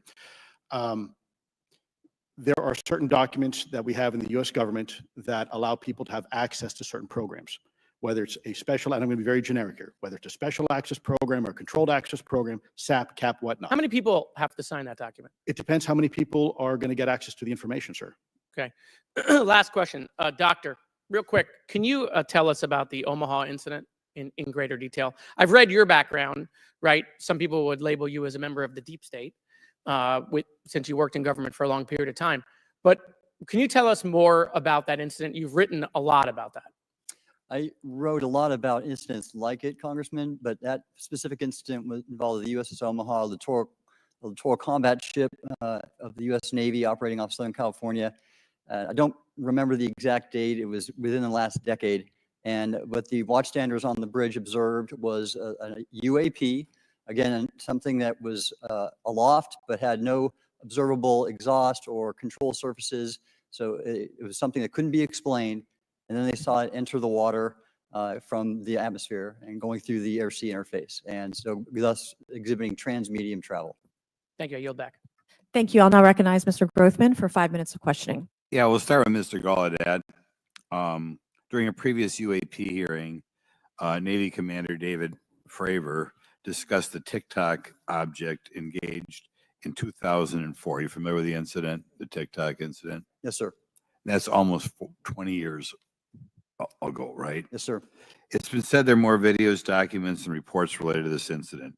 Do you believe the information regarding the TikTok incident should be available to all members of Congress? And in your expertise, what reason would the Department of Defense possibly have for not releasing information that's over 20 years old? Thank you, Congressman. I don't think there's any good reason to withhold information and important data, especially of national security concern, from Congress. What would they say? I will speculate, sir, that they don't want to share that kind of information because it reveals weaknesses in our ability to monitor and protect our airspace. Okay. In your written testimony, you claim last year's UAP hearing before this Oversight Committee confirmed that UAP-related information is, well, it's not only being withheld, but that elements of the government are engaging in a disinformation campaign to include personal attacks designed to discredit UAP whistleblowers. Could you elaborate on that statement a little? Yes, sir. Earlier this year, I met with the DoD's All-Domain Anomaly Resolution Office, and what I thought would be a 90-minute meeting just to meet with leadership turned out to be an hours-long influence operation on me, where they attempted to convinced me of the validity of the very flawed and error-ridden historical records report. In addition, they tried to have me question very valid UAP reports like the Tic Tac incident, and even coming to stating possibly that the Tic Tac was American technology. And then, of course, if you ask David Fravor or Alex Dietrich, the two witnesses, they were convinced it was otherwise. And then, and they also cast discredit on various UAP whistleblowers and witnesses to question their validity and credibility as witnesses. Okay, we'll go to Mr. Elizondo. Hope I got that right, or not at least Close not enough, that sir. right. You're familiar with the recent drone incursion over Langley Air Force Base? Yes, sir. The owners of these drones remain unclear. The U.S. military has not been able to give us in Congress an answer. Given your experience with the Department of Defense and the intelligence community, how frequently are UAP sightings over military installations? And secondly, I suppose hypothetically, you could have incursions over just, say, regular airports. Is it obvious these incursions are more likely over military facilities than just a random airport out there? Yes, sir. There's definitely enough data to suggest that there is certainly some sort of relationship between sensitive U.S. military installations, also some of our nuclear equities, and also some of our Department of Energy sites. There is a long historical record that some of your colleagues may have, documentation that demonstrates this. This is not a new trend. This has been going on for decades, and that information's been obfuscated, unfortunately, from folks like you in this committee. And I think that's problematic because ultimately, at the end of the day, we have a significant situation here. We have something that can enter into U.S. airspace completely with no attribution. And how long has this been going on? Sir, decades. And there's information that will hopefully be entered into the Can you think of any possible reason why they can't release any information they have on something, say, 15 or 20 years old? Sir, if I could echo my colleague here, Admiral Gallaudet, I think one of the big issues that we have in the intelligence community, Department of Defense, is we don't want to broadcast any potential vulnerabilities or weaknesses in our national defense systems or on intelligence collection platforms. Therefore, when you have a conversation where you address a problem for which there is no solution, it makes that a very uncomfortable conversation to have. Okay, we'll switch to Mr. Shellenberger. The primary reason you're here today is because you published an article on the news publication that you own called Public, right? Alleging that a new unnamed government whistleblower has come forward asserting that a highly classified program exists dedicated to recovery and reverse engineering of UAP technologies. Can you give us what specific evidence you have or that your source provided you to substantiate the claims about the existence of the Immaculate Constellation program? Well, you have the report in front of you now, so you can see it for yourself. I checked the report and I did not find it based on existing cases. It was new cases for me. I hadn't found anybody. So that answered for me that it was not obviously circular reporting, which is one of the big concerns in this space. I also had the name of the program confirmed by more than one additional source. So yeah, and then of course I checked to make sure that the source was who they claimed to be. Okay. I should also say that when I said before it was this database, it is a much broader program than that. It also includes human intelligence, and then, as you mentioned, the retrieval and the Any knowledge of what country these things originated in? No, I have no idea. Okay. Okay, I will now recognize Mr. Burchett for 5 minutes of questions. Thank you, Chair Lady. I request unanimous consent to enter into the record documents provided to us regarding legacy UAP programs and psychological operations. Lou Elizondo. So ordered. I also want to thank my buddy Jeremy Corbell for providing us documents and access to some whistleblowers. Mr. Elizondo, what is your last position with the federal government? Sir, I was the Director of National Program Special Management Staff managing a White House Special Access Program on behalf of the National Security Council. How would you characterize UAPs? An enigma, sir, and a frustration. We're talking about technologies that can outperform anything we have in our inventory. And if this was an adversarial technology, this would be an intelligence failure eclipsing that of 9/11 by an order of magnitude. Are there classified Department of Defense materials related to UAPs that you believe could be safely disclosed to the public without compromising national security? Yes, sir, I do. I would never, ever try to endorse providing some sort of information that could compromise what we call a blue force technology or capability. But I do believe there's a lot of information regarding this topic, and I've been very vocal about it, that should be shared not only with the public, but most importantly, with members of Congress. Are you familiar with my friend David Grush? Absolutely, sir. I had the privilege and honor of working with him myself several years ago at U.S. Space Force. Last year, as you know, he testified that the U.S. has run a multi-decade UAP crash retrieval and reverse engineering program. Would you agree with that? Yes, sir. Are there UAP programs operating without proper congressional oversight? 100%. What are they? Unfortunately, sir, I would have to have that conversation in a closed session. I know you said that. And a lot of people are frustrated with those kind of answers, but we're asking those kind of questions so you all know what the heck we're up against. You also mentioned in your opening statement that the Pentagon's Public Affairs Office employs a psychological operations officer as a singular point of contact for UAP-related inquiries. Why the heck would they do that? Sure, that's a great question. I would ask the Pentagon. There's a long history here of that individual providing misleading and false information to the public through various news outlets and media outlets in order to discredit this topic. I've personally been victim to it. We have the documentation to substantiate where this information has been absolutely inaccurate, that has been provided time and time again. And it turns out that that individual was also working with former leadership of Aero at the time as well. And we punish them by giving them multi-million dollars more than they ask for every year. Admiral Gallaudet, you mentioned in your opening statement on an email you received from the operations officer of the Fleet Forces Command regarding unknown objects almost colliding with U.S. military planes. Did anyone respond with knowledge of what the objects were? I received no response, sir. Did the exercise get canceled? The exercise did not get canceled. Why do you think the commander of Fleet Forces operations officer never discussed the incident again?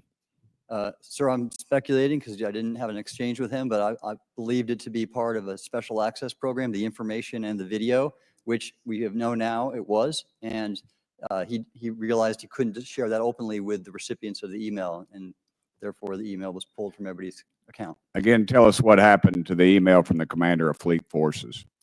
The day after I received it, and all the other recipients received it, which were all the subordinate commanders of U.S. Fleet Forces, so 1- and 2-star admirals, including strike group commanders, the email was wiped or deleted from our accounts. Okay. And then no one talked about it. All right.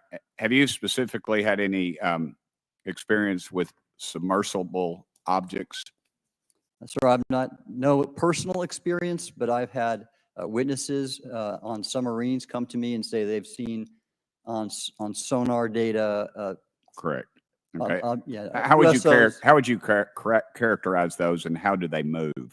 The one instance that was revealed to me was in the 80s on a nuclear-powered submarine, a ballistic missile submarine, that the object exhibited the characteristics of a Russian torpedo in terms of its speed of movement and closing rate with the submarine, and then it slowed and followed the submarine slowly in its wake for a period of minutes, and then rapidly exited the scene. And nothing that we know of and technology-wise could replicate that. And the speed of these objects was faster than anything that we have or anybody else has that would be manned. Is that correct?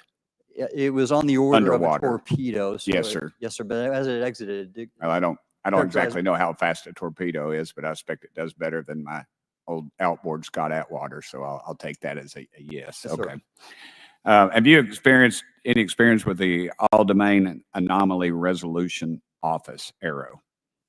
Yes, Congressman, as I mentioned previously, I have met with them. Okay. You heard Mr. Elizondo describe psychological operations for those contacting the Department of Defense about UAPs. You mentioned a similar influence operation by ARROW. Why are federal agencies invested in running information operations about UAPs if they do not exist? Yes, sir. But I'll make a statement on ARROW's behalf. They have new leadership. The office has reached out to me to meet again, and I take that as a good faith effort, and we'll see where that goes. Thank you, Chair Lady. I've run over. Thank you. Thank you, Mr. Tennessee. I would now like to recognize Mr. Higgins. You're the king of Tennessee. Mr. Higgins, you're recognized for 5 minutes of questions. Thank you, Madam Chair. Mr. Elizondo, Mr. Shellenberger notes in the report that we've been given for this hearing. I believe Mr. Shellenberger, let me shift you, are the author of this report. I'm sorry, sir. I'm not the author Mr. of. Schellenberger, were you the author of this report? No, I There's was no not. name on it. No, Do you know the author? I do. You do. And how would you estimate that madam or gentleman, the author? The person is a current or former U.S. government employee. And it states here that this is the public version of the author's report. Yes. So where might one find the non-public version of the author's report? I don't know the answer to that. Would that be with the Department of Defense? I don't know. But you do know the author. I do. You know what the author's sources were? The author's sources are described in the report. These databases, the Immaculate Constellation. Right, but you expressed some confidence in the sources. I would. Earlier in I do. testimony, you expressed confidence. So do you know those sources? I do. Are they within the Department of Defense? I can't say. You can't say or you won't say? I won't say. Okay, why not? Because I protect my sources, and I think they're But you're not naming them. It's a big department, but many of us on my side of the aisle would say it's far too big. So you're talking about the Department of Defense, sources from within the Department of Defense? I'm not willing to reduce the potential universe of where my sources might be. Okay, moving on. In this report, Mr. Elizondo, for reference, several types of allegedly alien craft or possibly alien craft or unknown aerial phenomena, what we used to call UFOs, are described. Spheres and orbs, discs and saucers, oval or tic-tac, triangular shape, boomerang and arrowhead, and irregular or organic.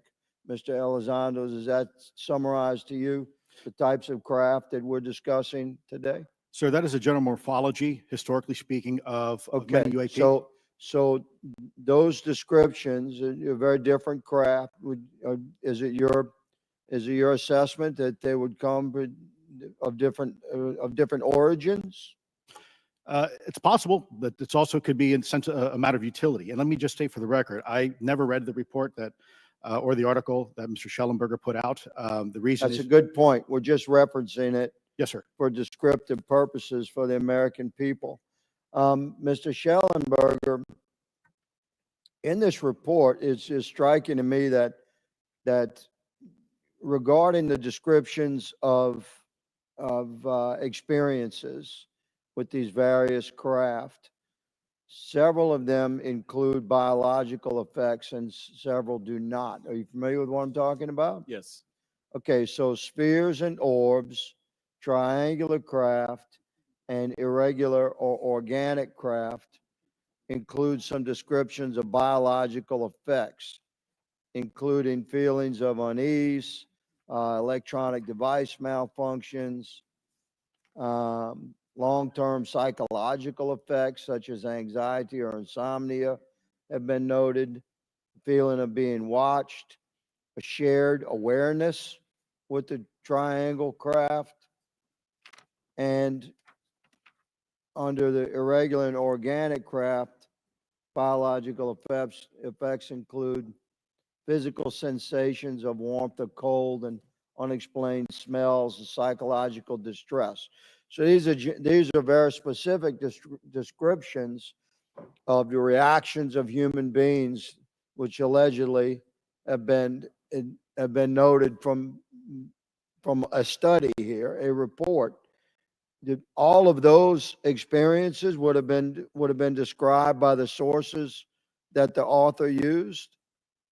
I'm not sure I understand. This is a very broad description of biological effects, and it's striking to me that they are present with relation to some types of craft, but absent in others. This would require a great deal of research and study. Can you explain that?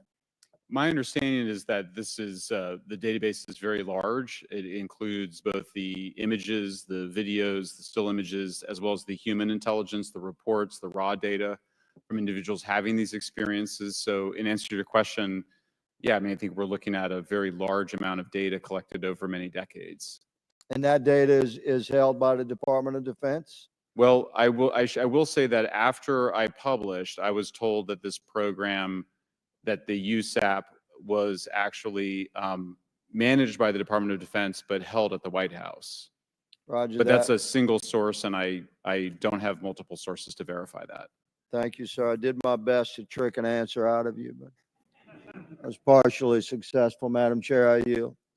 Thank you. I now recognize Mr. Frost for 5 minutes of questions. Thank you, Madam Chair. In addition to serving on this committee, the Oversight Committee, I also serve on the Science, Space, and Technology Committee, where we often discuss how essential data and evidence are used in science and used at departments such as NASA.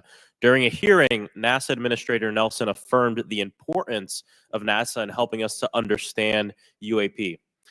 Mr. Gold, if the government doesn't have the data it needs on UAP because, say, someone who saw something is concerned about stigma, public backlash, etc., or maybe there's just not good systems in place, how are we supposed to ultimately figure out what's going on? Yeah, thank you for the question. And let me compliment Administrator Nelson that there wouldn't have been a UAP independent study team if it wasn't for his leadership and courage. We're talking about data and where we can get data from. As I described, NASA has whole archives of data, much of which I believe will likely have information that will help inform UAP. We need only look. And again, in an era with AI and ML, we can relatively quickly and easily go through it. So I think it's something that we should encourage NASA to do. However, per Chairman Grothman's comment about UAP focusing on national security sites, I believe there's something, sir, that you may have heard of called sensor bias. That because we've got more cameras, more monitoring of national security, we don't know how extensive UAP activity may be over civilian areas. And this is to the second part of your question, where we're not collecting the data. We're not collecting sufficient data from pilots. We're not collecting sufficient data from civilian and commercial activities. And this is, again, where ASRS, I think, could substantially change that, get the data out there, and allow us to do good science. Thank you. I mean, on the data, you know, I'm a really big proponent of transparency. But obviously, there's always a little bit of balance that we have to have in government on transparency as well. I mean, last year, NASA appointed a director of UAP research in response to the recommendation by the independent study team. In the final report, there's a quote: "Despite numerous accounts and visuals, the absence of consistent, detailed, and curated observations means we do not presently have the body of data needed to make definite and scientific conclusions about UAP." Can you just talk really quickly about that balance of security and transparency?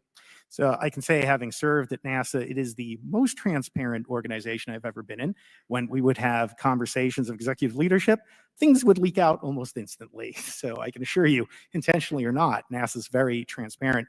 I don't know if many of you have worked with engineers or scientists. They love to talk. So I believe that NASA is a paradigm of transparency, but we must have the ability and the data to be able to be transparent with.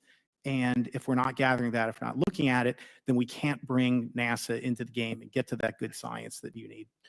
You know, it was about a year ago, I was touring a facility with a pretty senior government official. We went by a certain hangar and they said, yeah, that's, you know, a company leases that out. We don't really know what's going on in there. We have no way of knowing what's going on in there. And there was a few of those, in fact, while we were driving around this facility.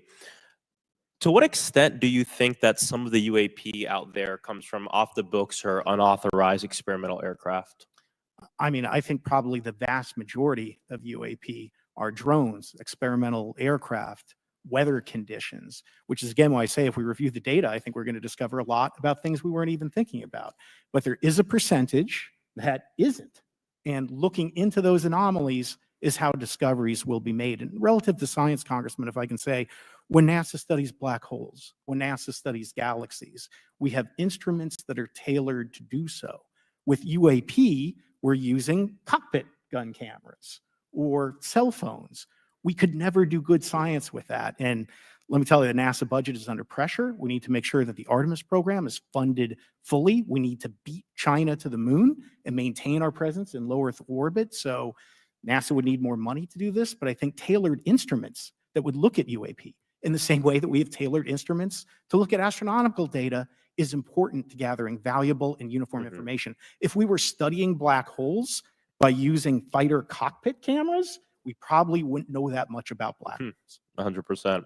Well, I think it's important that federal leaders take the necessary steps to ensure that UAP does not pose threats to the American public as well, and that we have the necessary budgets to collect this data so we can actually see what's going on. And I'm fully supportive of funding the Artemis mission. I think it's very important. Also, a personal note, the pilot is a frat brother of mine. He is a member of the Phi Beta Sigma Fraternity Incorporated, and so I would love to see my fraternity make it to the moon. But Redwire is building the cameras for Artemis, so we will take some pictures of your frat brother and get them. There we go. Thank you so much. I yield back. Thank you. I will now recognize Ms. Luna for 5 minutes of questioning. Mr. Elizondo, to your knowledge, can you name the country and around time frame that the first back engineered UAP program started? Ma'am, unfortunately, I would not be able to have that conversation in public. Can anyone on the panel name that? None of you? Okay. This next question is for Mr. Gallaudet. To your knowledge, have any USOs ever outpaced our submarines? Yes, ma'am. At what magnitude? I don't have the exact speed, but again, a witness came to me, a credible former submarine officer who observed it on sonar data. And this was in the 80s in the North Atlantic during a storm, and it outpaced his submarine by orders of magnitude. Are you aware of any hotspots that currently exist off our shores in North America? Not with sufficiently credible data, ma'am. Okay, we've heard reports of there potentially being hotspots, maybe entry and exit points. Have you heard of any of that? I have it not, ma'am, but my colleague here, Mr. Elizondo, does discuss some USO activity that he's observed in certain DoD databases. Mr. Elizondo, in regards to these aircraft being piloted by whatever they might be, non-human biologics, would you agree that it's likely that they are being piloted by some mind-body connection? Ma'am, I think it is safe to presume here that they are being intelligently controlled because some cases seem to anticipate our maneuvers, and in other cases they seem to, I came across an email where the word "stalked" was used in a very secure email between Navy officers discussing their ships being pursued by a UAP. In our previous panel, we had Grush, and he had testified to say that some of these were interdimensional beings. Can you speak on that at all? Ma'am, I'm not qualified, certainly as a scientist or otherwise, to speculate points of origin. I looked at everything from a scientific perspective. So if you look at, for example, instantaneous acceleration, which was one of the observables of the program that I belong to, ATIP, the human body can withstand about 9 G-forces for a short period of time before you suffer negative biological consequences, blackouts and ultimately redouts and even death. Comparison, our best technology, the F-16, which is this older platform, but one of our most highly maneuverable aircraft, manned aircraft, made by General Dynamics, can perform about 17 or 18 G-forces before you start having structural failure, meaning that the airframe begins to disintegrate while you're flying. The vehicles we're talking about are performing in excess of 1,000, 2,000, 3,000 Gs. So are you, I guess, would it be safe to infer that they're living craft? I'm not prepared at this point to state for the record, is something alive or not, because even that definition is hard. There was a time in science we thought that life required oxygen, and we now know that's not true. There are anaerobic bacteria that thrive in oxygen environments that lack oxygen. And also the same with photosynthesis. When I was in college, it was told everything is derived from photosynthesis as a form of energy. In reality, that's not true. There are things that live off of chemosynthesis. So we're constantly having to reevaluate our understanding of what the definition of life is. Do any of you ever come across reports from people that claim to have firsthand experiences with these entities, whatever they might be, or these aircraft, and then as a result, whether or not they're religious, find that these things will automatically disappear? Anyone, and this is open to any of you on the panel. So just real quick, because I'm running out of time. Lou? Ma'am, I've always been a nuts and bolts kind of guy. When I was at ATIP, I was focusing more on the performance characteristics and less on the potential occupants. Okay, the reason I ask is because it seems like, just based on our conversations, that we've had people that say that there are good and bad of whatever these things are.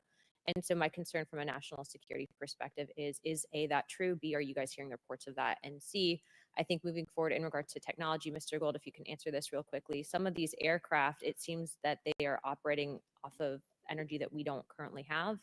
But just yes or no, in your opinion, if we were able to obtain that, would that impact humanity for the better or negative? Would certainly save us some money on funding on Artemis. Definitely. And this is a national security issue, that if there is such technology out there, we're not the only country that might have access to it. We don't want to be on the wrong end of technological surprise. Okay. Thank you guys for your time. All right, thank you. I will now recognize Mr. Garcia for 5 minutes. Thank you. And I apologize for stepping out. My governor is here upstairs, so I'm trying to get in between meetings, so apologize for that. I want to just start by just asking everyone on the panel or witnesses, and I had a chance to read all the testimony before, but just to set the agenda, just if we can go down real briefly, do you believe, just for the record, that the federal government, any part of the federal government, is knowingly concealing evidence about UAPs from the public? Yes, sir. 100%. Yes. Yes. Thank you. I also want to just go down the line. I know many of you have already said this, but I just, for the record again, just briefly, what do you believe UAPs could be or are? Strong evidence that they are non-human, higher intelligence. I echo my colleague's comment, sir. Genuinely do not know. Don't know, but we must find out. Okay, thank you. I appreciate those answers, gentlemen. I think this is obviously another remarkable hearing with just really important information, so I thank all of you for answering the questions. Admiral, I just want to go back to one thing. Now, last year, our subcommittee heard from 2 retired Navy pilots, Lieutenant Ryan Graves and Commander David Fravor, regarding UAPs. Actually, I think Ryan is here in the audience and been a great person to get to know and to have conversations with. He, of course, has been involved in the Safe Airspace for Americans Act with Chairman Graves, with Chairwoman Mace for UAP reporting by civilian aviation personnel. Can you discuss briefly why it's important for civilian pilots to be able to report UAPs and why these legal protections are critical for our national security? Yes, Congressman, thank you. And I did invite Ryan Graves as my guest, as I'm on his advisory board for the Americans for Safe Aerospace, and the legislation that you supported and introduced, I fully support as well. And I think it's important that more civilian pilots, commercial pilots report so we can better understand and learn and do research on UAP, as well as remove the stigma so more citizens report on what they observe. And also, it'll only contribute to aviation safety when we have a better understanding of where these UAP are, how they operate, and at what frequency and what capability level. So it's important for aviation safety, and it'll be important for moving science and research forward. Thank you, sir. And I just want to reiterate to my colleagues, I mean, this is a very bipartisan piece of legislation, and we just got to continue to get this through the Congress. And it's incredibly important that civilian pilots have the opportunity to safely report the UAPs that they are seeing or encountering in the air. And I can't express how critical this piece of what I believe is a larger collection of evidence and facts actually happened. We've been approached by pilots. I've talked to folks that have been engaged with our office and others, and there is still enormous stigma. And essentially, we don't have a system where folks are feeling free to be able to report what they're seeing. And so I just want to reiterate that that advocacy. Mr. Gold, in your testimony, you discussed NASA's aviation safety reporting system, a confidential, non-punitive reporting mechanism. In the Safe Airspace for Americans Act, we explicitly allow for civilian reporting, of course, of UAPs. Can you explain why the NASA task force recommended the use of the aviation safety reporting system? The aviation safety reporting system is an existing system that is trusted, that has taken hundreds of thousands, now millions of cases. And again, recognizing budgetary constraints, this seemed like the perfect way to be able to gain more data. And when it comes to the stigma, sir, it's something that pilots are used to reporting on, that crew is used to reporting on. So it's a great way to get data, to overcome the stigma without spending really that much more additional money since the system exists. Thank you so much for your support of that. Thank you for what Ryan Graves does. This is a common sense means to expose the truth of UAP for the purpose of this hearing. Thank you. And I just want to also add, now earlier this year, as part of the House Defense Authorization Bill, the NDAA, I had filed an amendment to include the UAP Disclosure Act, which would create a UAP Records Review Board and exercise with exercise of eminent domain over UAP-related material, modeled actually on the JFK Assassination Records Collection Act, which is widely known. Now, the amendment was blocked, but thankfully the Senate included the amendment by Senator Rounds and Schumer for the UAP Disclosure Act. So I just again want to say that we should be pushing and ensuring the UAP Disclosure Act, which is bipartisan in its support, should move forward. And if I can just briefly, particularly Admiral, can you just briefly, as I close my time, explain why the UAP Disclosure Act would be critical for us and our national security? Thank you, Congressman. Yes, I believe the UAP Disclosure Act is important for national security, as well as advancing potential socioeconomic benefits resulting from UAP research, as well as public safety, as we referred to previously regarding aviation. And this act will allow for greater transparency and open research, and that's why I'm also a member of the UAP Disclosure Fund as an advisor, as in the Sol Foundation, as an advisor, senior strategic advisor, which is advocating for the same. Thank you very much. I yield back. All right, thank you. I'd like to recognize Mr. Biggs for 5 minutes of questioning. Thank you, Madam Chair. Thank you for holding this committee. Thank you to the witnesses. Admiral, the video that is called the Go Fast video, the email that you've talked about being deleted, I just want to briefly cover this. You said that the email, the author was asking whether any of the recipients were aware of the classified technology demonstrations that it could explain the objects that were observed. And then you said the email disappears. Then you guys have a series of meetings. The commander of fleet forces and his operations officer never discussed the incident again. Is that right? Is that accurate? That's accurate, sir. And even during weekly meetings, it was never discussed again. My question for you is, you were in those meetings. Did you personally hear that nothing was going on about that? Yes, sir. I was in those meetings, and did you make inquiries about that? No, I did not, sir, because I inferred, since I had been read into other special access programs, that this UAP video was part of one that I was not read into, or any of the recipients, or the author of the email, and that an intelligence agency basically pulled it back and instructed the author of the email, hey, this is, you just conducted what they call spillage into a lower classification level. And when that's done, the procedures are basically to remove any of the communication. You're going to silo it. So, and you, Mr. Elizondo, you said in your report and your testimony today, government work on the UAP subject still remains classified. Excessive secrecies led to grave misdeeds against loyal civil servants, military personnel, and the public, all to hide the fact that we are not alone in the cosmos. Fair? Yes, sir. All right. And all of you, and Mr. Shellenberger, by the way, I've read several of your books, Mr. Shellenberger, excellent stuff. Thank you. What I would say too is, you were asked about the veracity of the author of this report. You comfortable with veracity? Yes. Okay. And then, and I'll get to you in a second, Mr. Gold. We'll talk about Kuhnian and Lacatskian scientific advancement and how we're obviating that through these processes. But we'll get to that in a sec, because what I want to really get to is the ultimate question. It really becomes this: for what purpose is the federal government overclassifying? Because that's what they're doing. They're overclassifying and forbidding the public for getting access to this. And if you know, if you have an explanation, I'm curious, because I know what I've been told. I just want to know from your perspective, why do they overclassify? Mr. Elizondo, you look like you're finger on the button, ready to go.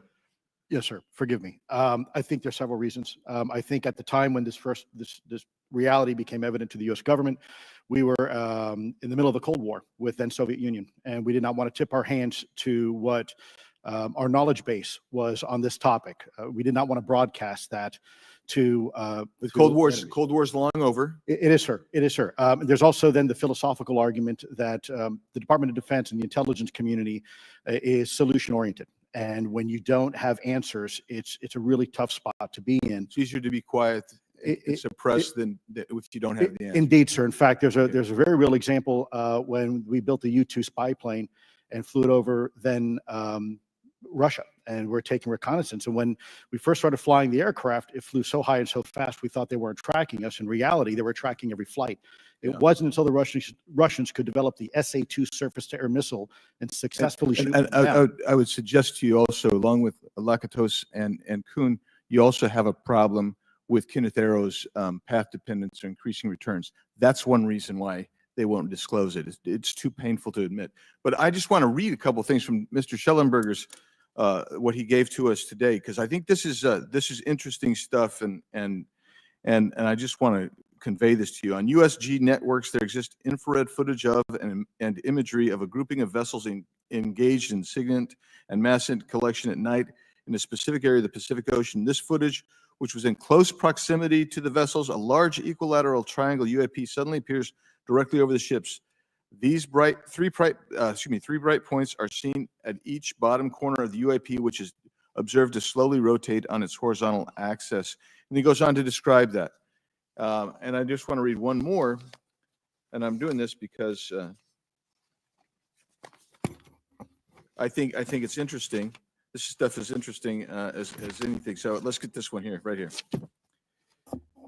While performing a routine airspace surveillance and control mission in the Eastern Air Defense Sector, an F-22 fighter observed multiple UAP contacts at mission altitude. Moving to intercept, the F-22 pilot noted multiple metallic orbs slightly smaller than a sedan hovering in place. Upon vectoring towards the UAPs, a smaller formation of the metallic orbs accelerated at rapid speed towards the F-22, which was unable to establish radar locks on the presumed hostile UAPs. The F-22 broke trajectory and attempted to evade, but was intercepted and boxed in by approximately 3 to 6 UAPs. And then I'll leave that there, but because I just have no more time left. Well, she's not looking. So let's just get into let's get into part of this. I thought I would be saved by the bell. No. Let's talk about Kuhnian, Lacatskian type of scientific development. And the problem that we have here is you have institutional blockage of what would be normal development of scientific ideas. And if you want to expand that, Mr. Gold. We're over time, so be very fast, please. I'll just say I'm a recovering attorney, so please take it easy on the science. But all breakthroughs have been heretical at first. And that's the challenge that we face, particularly with something as extraordinary as this, which is why gathering the data is so important. And I'll just end by saying, by the way, the overclassification of material is in no way limited to UAP. That is occurring throughout the government, as well as the inability to get people classifications in a timely and efficient manner, and then to have those classifications be broad enough to be useful. So this is a larger issue that I hope that Congress will look at. Thank you. Thank you, Mr. Biggs. I've been generous. All right, Mr. Burleson, I'll recognize you for 5 minutes of questions, please. Thank you, Madam Chair. Mr. Elizondo, does any branch of the United States government or defense contractors possess technology? Sir, there's documentation that I believe was submitted for the record that was approved for release by the U.S. Pentagon, by the Department of Defense Office of Pre-Publication Security Review, and it states one of the reasons why my predecessor program, OSAP, was trying to collect material of unknown origin.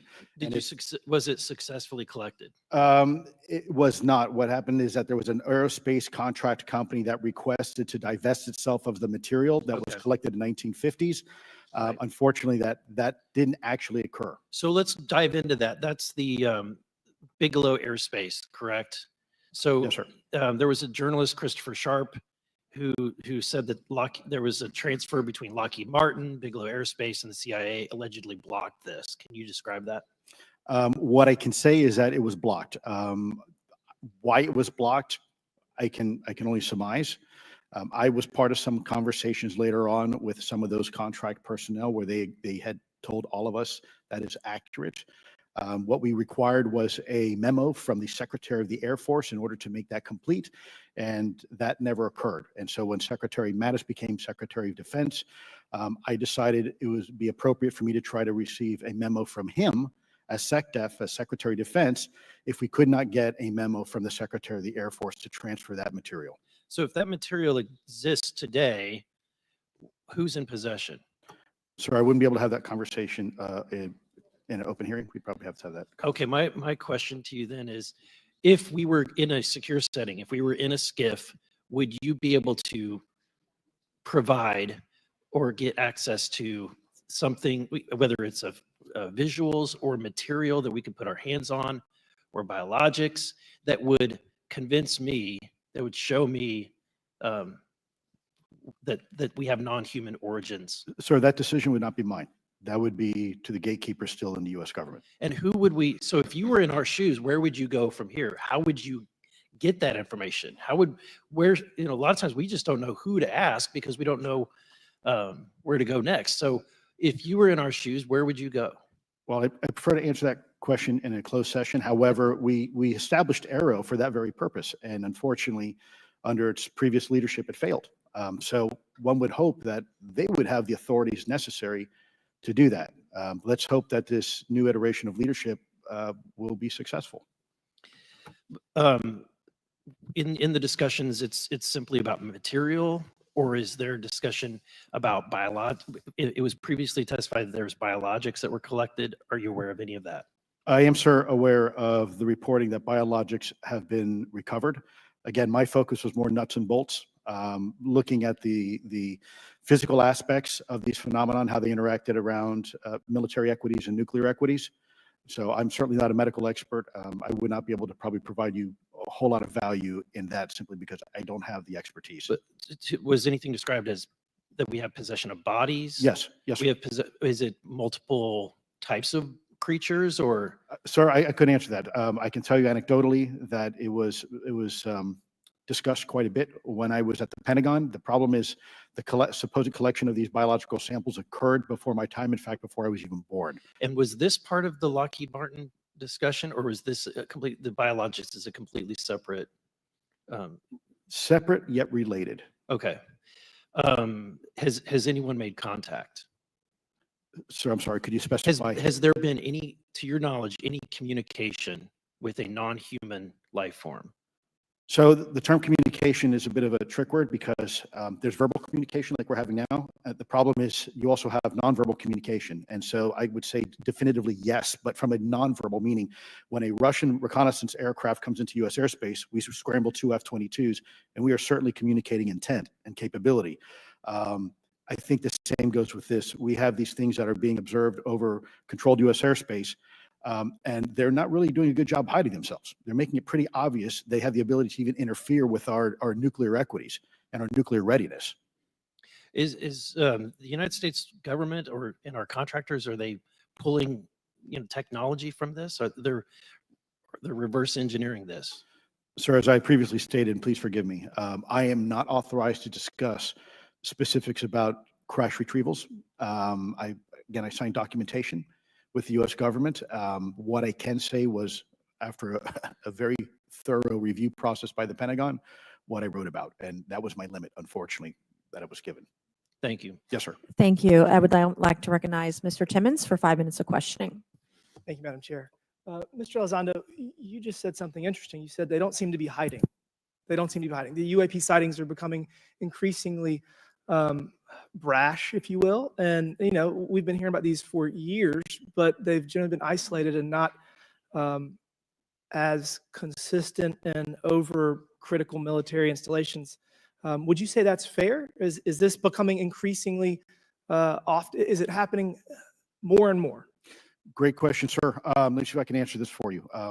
Certainly, there seems to be some indication that they're being provocative, meaning that they're, in some cases, literally splitting aircraft formations right down the middle. So that's an air safety issue. The question is it is it the frequency increasing? And really the response is, it depends. Yes, it's possible that there is an increase in frequency, but it's also possible that there's heightened awareness now, and there's also more pervasiveness of technology out there that's collecting this information and that can record this information. So we're not quite sure yet if it's actually an increase in numbers of these events, or is it that we have better equipment now that to record these things, and we have a better ability, if you will, to analyze these things. And that's my next question. It seems that a lot of these sightings occur near military installations. Do you think that these UAPs are intentionally targeting military installations, or do you think that we have increased abilities to monitor surrounding the military installations? Sir, maybe both. Part of my concern is we have something in the Department of Defense and the intelligence community called IPB, Initial Preparations of the Battle Space. And we use equities like ISR, intelligence, surveillance, and reconnaissance, or other type of equities and technologies to prep the battle space. And certainly, if I was wearing my national security hat, even if there was a 2% chance that there was some sort of hostile intent here, that's 2% higher than we really can accept. And so we must figure out, there's a calculus, capabilities versus intent, in order to identify if something is a national security threat. We've seen some of the capabilities, yet we have no idea in the intent. And so this is why this discussion is somewhat, I think, problematic from a governmental perspective, because we have no idea. Sure, thank you. Mr. Shellenberger, you're particularly familiar with the Langley Air Force Base incident a year ago? Are you familiar? Just from what I read in the Just news. from what you've read? Yeah. I would imagine a large percentage of the American population became aware of that with the Wall Street Journal article. Would you agree with that? Yes. And were you aware of that incident prior to the Wall Street Journal article? No. To the rest of the panel, was the Wall Street Journal article the first time that y'all were made aware of what was essentially an over 2-week UAP frenzy over Langley Air Force Base? Were y'all aware of this prior to the Wall Street Journal article? Anybody, show of hands. Yes, sir. Dr. Gallaudet, could you give me how did you become aware of it? A colleague of mine who I referenced previously, Chris Mellon, he wrote an extensive article about this, that there were other incursions of drones over Langley before this, as well as many, many military installations over the last 5 decades. And it's my understanding that there's been an ever increasing in number, and I'm trying to think how to say this because I wear 2 different hats. I'm still in the Air Force. So, I mean, it seems that they're becoming increasingly brash. And the question that we really have to figure out is is it China or is it non-human? And I think that's the biggest question the American people want to know. If it's China, it's scary because they have a lot of technology that we cannot explain. And if it's non-human, that's scary because we don't know the intent. Would you say that's fair? Yes, Congressman. And in fact, I really believe that we should use this hearing as a catalyst to improve and bolster our air defense capabilities and our maritime domain awareness capabilities, because obviously there are holes in it, whether it be UAP of non-HI direction or NHI direction, or like as you say, sir, China or any other adversary. Are you all aware of any task force at the Pentagon or in the national security apparatus that's trying to assess the answer to that question? At the current moment, sir, no, but this is a great point. From 2020 to 2022, there was a UAP task force in the DoD succeeding where Mr. Elizondo worked, led by Jay Stratton, who had the first comprehensive whole of government approach to UAP, which involved pathways to declassification and to increase transparency, as well as assessing the national security risks of UAP. This was a really well-established approach, and we have all advocated that something like it return. I'm running out of time. The last thing is that we need authorities. The law enforcement, military do not have authorities to actually engage, and Congress needs to act to give those authorities to local law enforcement and the military so they have clear guidelines on how to assess these issues going forward. I yield back. Thank you. Thank you. I'd like to recognize Ms. Boebert for 5 minutes of questioning. Thank you, Madam Chair. Now that we have all been cautioned in this committee hearing that the mention of Pentagon's Immaculate Constellation program could put us on a list, well, I already find myself on many lists, I'm sure. So I speak my mind often, so why not just keep going with it? May as well just go all out and say it. The earth is flat, birds are government drones, and we've never set on foot on the moon, and Joe Biden received 81 million votes in the 2020 election. So let's just see how many lists we could get on here today. But Mr. Shellenberger, I wanted to ask you, I think I understand from this hearing that you would agree that classifying information like this is not in the best interest of the people. Is that correct? Yeah, I mean, with the caveat that, of course, I would support classification necessary to protect secrets essential to national security, but I think it's pretty obvious that there's overclassification. Overclassification, yes. And so in most instances, if they can't tell us what, do you think at some point they'll at least tell us why? President-elect Trump has repeatedly committed to greater transparency, both on the UAP issue, on JFK files, on COVID origins, and many other things. So I think that we need to make sure that the next administration is held accountable for that. Agreed. And this is for all four of you. Yes or no, please. I have many questions I want to get to. Are there any known instances of recovered materials or technologies that are not of human origin and maybe connected to any advanced bioscience defense programs within the USG? I don't know. I wouldn't be able to answer that, ma'am. I don't know. I don't know. Okay, so there are rumors that have come up to the Hill of a secretive project within the Department of Defense involving the manipulation of human genetics with what is described as non-human genetic material, potentially for the enhancement of human capabilities, hybrids. Are any of you familiar with that? Yes or no? No, ma'am. I am not, ma'am. I'm not. No, ma'am. Okay, I would like to know, with Immaculate Constellation, how does this relate to UAP activities, Mr. Schellenberg, in oceanic environments? Are there any instances where the Navy or other maritime forces have encountered UAPs that could not be explained by known technology or natural phenomena? Yeah, the Immaculate Constellation covers both terrestrial and oceanic, and there's actually a number of cases described in the report that occur in the ocean. And do you believe that there is a concerted effort by the Pentagon to keep Congress out of the loop regarding these UAP activities, specifically in our waters? Yes. I think it's about 5% of our ocean that's actually been studied in detail by man, and we've studied more of space than we had of our own oceans. And so are there any accounts of UAPs emerging from or submerging into our water, which could indicate a base or presence beneath the ocean's surface? I don't know about a base, but as I mentioned, I had a different source entirely describe this pretty extraordinary footage that exists of orbs, of an orb coming out of the ocean and being met by another orb.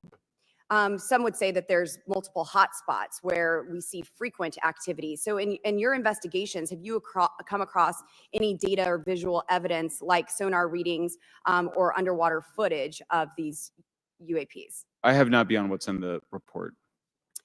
You've written about UAPs not only in the air, but in underwater. Are there any specifics on what you've learned about the UAP activity in our oceans? Particularly, have you spoken with sources who have provided any evidence or eyewitness accounts of these UAPs interacting with our naval forces or being detected by our underwater surveillance systems? Nothing beyond what's in the report and then the specific case that I mentioned with the orb. So this report says it all. There's no other information that we are aware of regarding the activity within our waters. I have other sources that have told me that have shared a significant amount of information, but they're not comfortable with me sharing it at this point.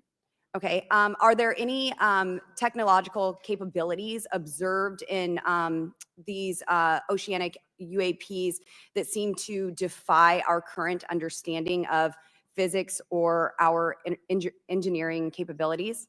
It seems like they all do. Yes, I would agree with that. My time is up, but I do appreciate your bravery, your courage for coming here and speaking today.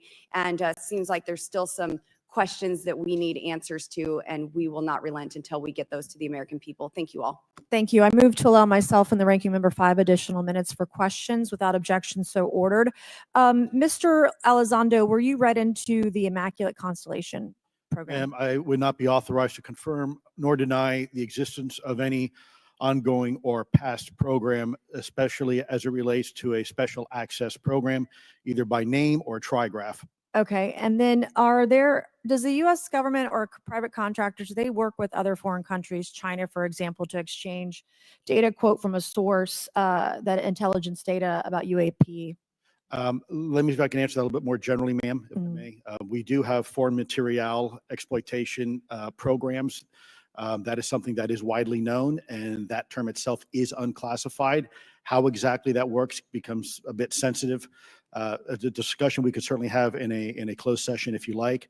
We do work with international partners and allies quite often, not just in military exercises and workups, but in other intelligence efforts as well. In terms of material that's given to private contractors, is certain material given to certain contractors because of their experience? So for example, if it's related to submerged and undersea propulsion, would it go to a general contractor like General Dynamics? Yes, ma'am, absolutely correct. Different contractors have different levels of expertise. What's Lockheed's expertise? Aerospace, ma'am. In the UAP space, that's all that they wouldn't do submerged. No, I didn't say that, ma'am. Okay. Lockheed Martin and others do quite a bit of work both in our atmosphere, in space, and even underwater. There are certain efforts to. It's a tough question you're asking. You put me on the spot here. I'm looking for the answer. Yes, ma'am. No, they are involved in a lot. I would rather let Lockheed Martin explain the different domains that they are involved with. Probably am not authorized to discuss that, but they are involved in a lot of different areas and domains. Admiral, flight safety risks for our pilots, based on what you've experienced and seen in your career. They're extensive, and the one exercise I referred to where I received the email that was then deleted was the pilots, and this is worth bringing out. There are debunkers out there who have said the Go Fast video was just a balloon. That was only one video that was released. There were dozens of these encounters that pilots and friends of Ryan Graves, who's in this room right here, witnessed and caused significant safety concerns. And to almost call out an exercise and shut it down, which is very compressed, and the carrier's getting ready for deployment, and the pilots have to get certified to land on the carrier. It's extreme, to say the least. All right, I have two last questions. Real quickly, Mr. Shellenberger, how do we get more whistleblowers to come forward? Well, this hearing is very important, and obviously, I can't encourage whistleblowers to obtain information, but I can guarantee that I will protect them and go to prison to protect their identities. If they come to me. Yes, sir. Okay, my last question. The first hearing we had on this, I'd never been briefed on UAPs or what they were, biologics, non-human, et cetera. How would you define, each of you, my last question, how would you define non-human biologics, non-human intelligence? What are we actually talking about? Admiral, and we'll go down the line. I don't think it's a stretch when you look at the diversity of life on this planet and the size of this universe to think that there would be more diverse, higher order, non-human intelligences throughout the universe. And that's probably what's visiting us. I would take the scientific approach. The definition would be the ability to react to a stimulus in a manner that requires an intellectual thought process. I just don't know. I think we must be modest in our assumptions that we're looking for intelligence. That could be biological, it might not. Non-biological, but what non-biological intelligence, what does that mean though? Artificial intelligence, ML, machines. We assume that all intelligence would be like us. And every time we look out in the universe, we are humbled relative to what we don't know in terms of the forms of intelligence and what it may take. I can assure you, I probably can't ask you your question, but I think the ultimate answer is going to surprise us all. And then Mr. Garcia, you had a few closing remarks. And I know we're about to hit votes here, so I'll be brief. Just I want to thank you all for being here. I want to thank Chairwoman Mace especially for holding this important bipartisan hearing. And I want to thank all the committee members that are interested in this topic. I think our commitment to all of you and all the folks that have contacted us, and certainly to the advocates and the pilots, is that we need to continue investigating UAPs. I think the country is owed explanations and ensure that the safety of national security is always protected. This is a conversation and questioning that must continue. So I'm very grateful to all of you. And I also just want to add, just personally, I think it's really important for me. Two things guide my questioning and my observations on UAPs is, one is we should always be guided by facts, science, and data, and stay serious on those issues. And the second thing is, I think that we should not limit our imagination and our thoughts and our curiosity on what UAPs could actually be. And I think those two things for me are really important, and I'm grateful for all of you to be here. So with that, I yield back. Okay, and we have Mr. Ogles, who is on the way. He's going to be here any second. Is that correct? Want to check, and he'll be the last member with questions that we have today, and then we have votes. So we want to thank you all for being here. I want to thank Mr. Garcia and folks on both sides of the aisle for being here today and being patient. We have a lot more questions, and I hope that this will open the door to more hearings in the future. I obviously would like to know how much taxpayers are spending on this. You have the right to know, but also if we're spending money on something that doesn't exist, why are we spending the money? And if it does exist, why are we hiding it from the public? And of course, our national security is a huge issue, because if there's technology that could harm us or allies that are in the hands of our adversaries, we obviously want to stay ahead of that to the best of our ability to ensure that that technology is not in the hands of someone who could use it against us or our allies anywhere in the world. So, Mr. Ogles, you're just in time, babe. I will recognize you for 5 minutes of questioning before we head on out today.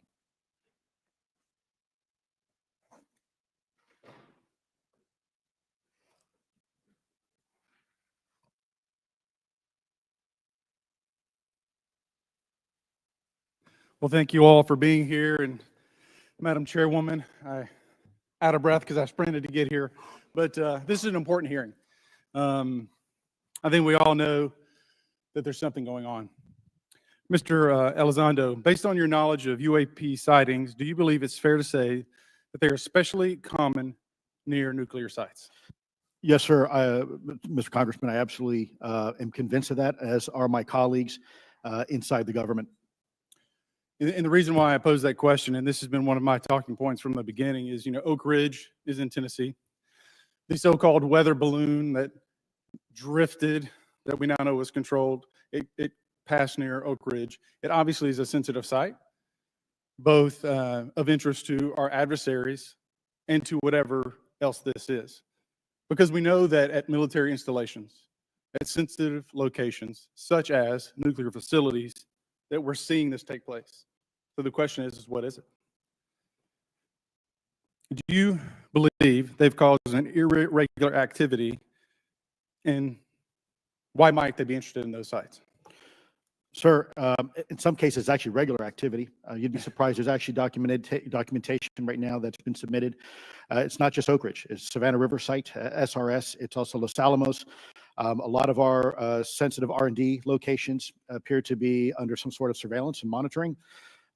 Why? Well, because a lot of innovation comes out of those areas, a lot of new technologies, a lot of, if you will, disruptive technologies that we use for our national defense originates out of those locations, and advanced concepts in physics as well. So if I was doing any type of reconnaissance, even on a foreign adversary, that's a great target to start with. Sure, and again, this has been one of my talking points. I do have questions.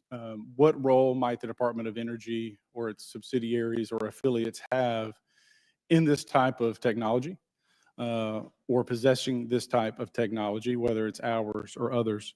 Mr. Gallaudet, I think your testimony has been pretty clear, but would you please reiterate that? Do you believe UAPs pose a threat to pilots? Excuse me. Yes, sir. Absolutely. They were threatening Navy pilots during the exercise that my people were involved with in 2015. And it's my understanding they're risking pilot safety, commercial and military today. Well, considering, and I understand that there's a need in some cases to keep certain technologies secret, but you believe that it is posing a threat to our personnel, correct? Yes, sir. So I think it's reasonable to conclude that if there's a threat to our personnel who are serving our country faithfully, that there be oversight. 100%, Congressman. And in fact, that's the one thing that we've not talked about enough during this hearing, is the fact that the government executive branch not sharing with Congress what it knows about UAP infringes on your legislative and oversight responsibilities to such an extent that's very concerning. I mean, what else are we, if you look at national security or intelligence or foreign affairs or appropriations, you all have oversight and legislative responsibility regarding those. This UAP issue may be the greatest issue of our time, and it's being hid from you. Well, I mean, and to your point, I think we've seen over the decades that we have certain adversaries like China, like Russia, that technologically speaking are not as advanced as us, that they lack some of the lethality that we have, and that we've seen that they've gone after our technologies and in some cases succeeded, in particular with missile technology. And so again, my concern, whether this technology emanates from us or otherworldly, that we know that we possess it. And where's the accountability? Where are the stopgaps? What are the guarantees that if this were to fall in enemy hands, that it isn't immediately weaponized against us? And I'll say this, it is clear from my experience and what I've seen that there is something out there. The question is it ours? Is it someone else's? Or is it otherworldly? And Madam Chairman, I would posit that as the legislative body, as the regulatory body, we must know. And anyone who prevents us from gaining access to that information, I would consider that criminality. Because we have U.S. personnel who may very well be in harm's way. We have technology that ultimately may threaten our very existence. With that, Madam Chairman, I thank you for your indulgence, and I yield back. Thank you, Mr. Ogles. And with that and without objection, all members will have 5 legislative days within which to submit materials and to submit additional written questions for the witnesses, which will be forwarded to the witnesses for their response. If there's no further business without objection, the subcommittee stands adjourned.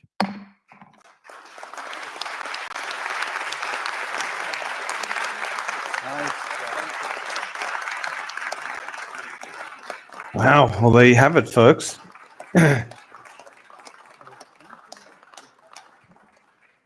Looks like they've wrapped up. So very, very interesting hearing. I've made a few notes as we've gone through, and I know we're getting to the start of the work day for some folks, so I won't go on too much. But some of the points that I made as we go through, just to kind of recap. Obviously, Nancy Mace's "Come at Me, Bro" at the start was classic. I think that was awesome.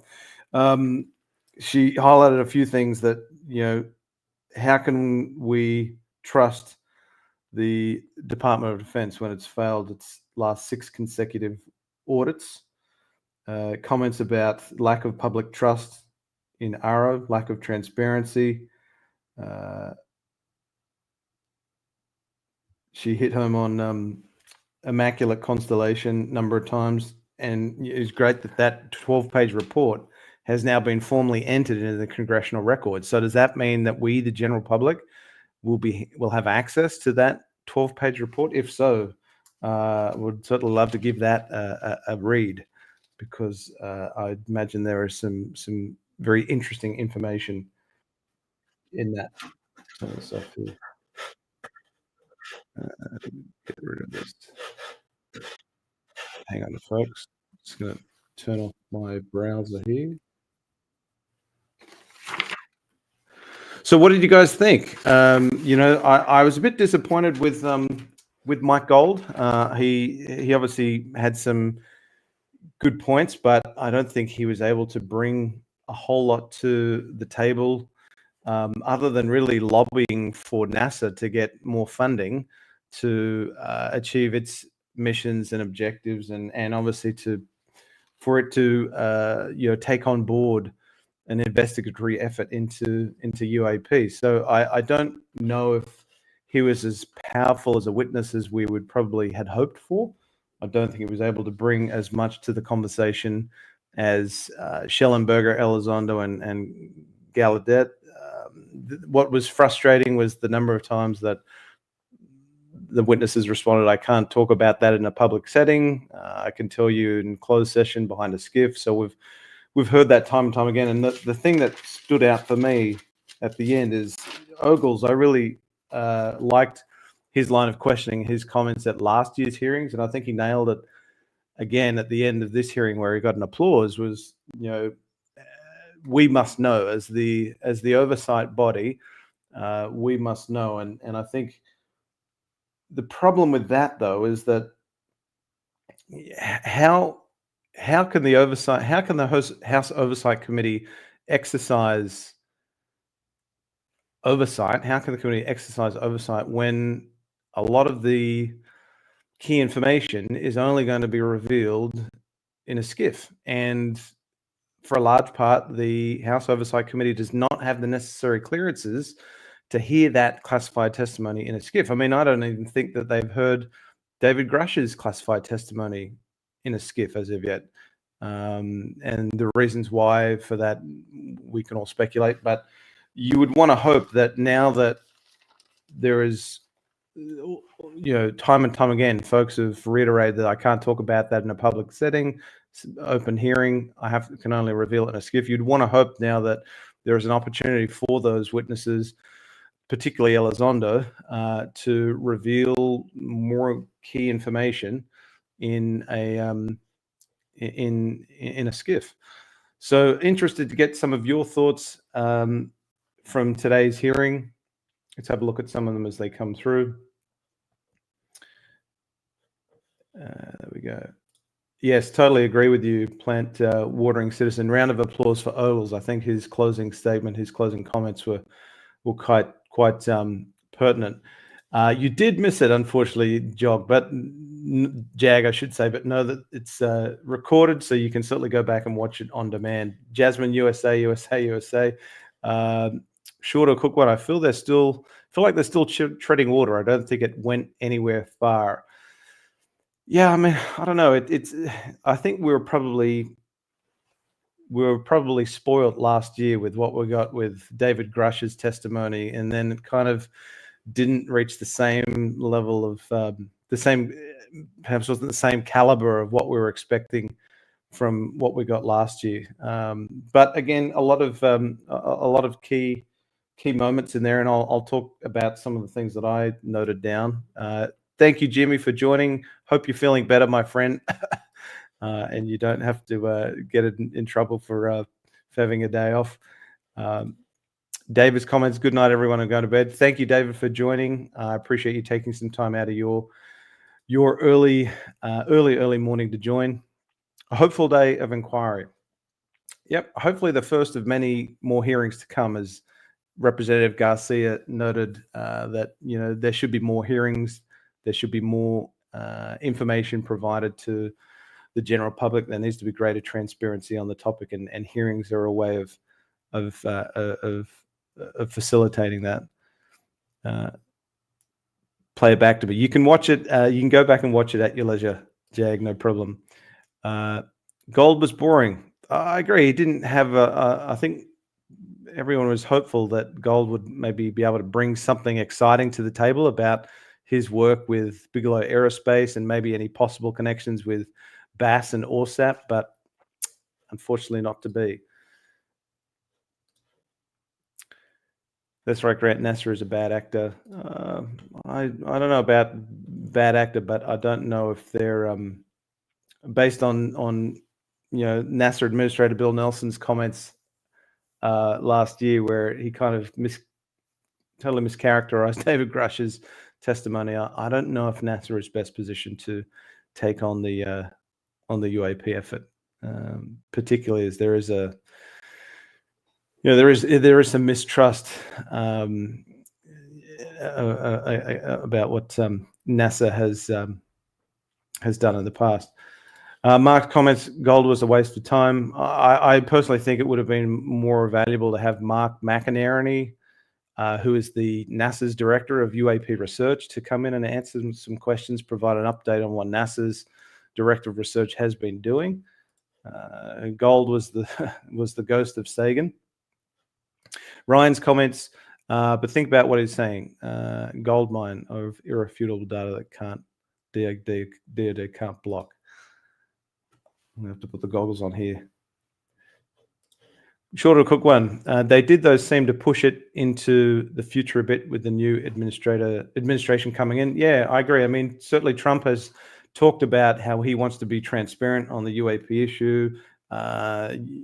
JFK assassination to Shellenberger's comments. So hopefully we can now hold the Trump administration's feet to the fire and push for greater transparency on this topic. But unfortunately, with Trump, what he says and what he actually does are two very different things.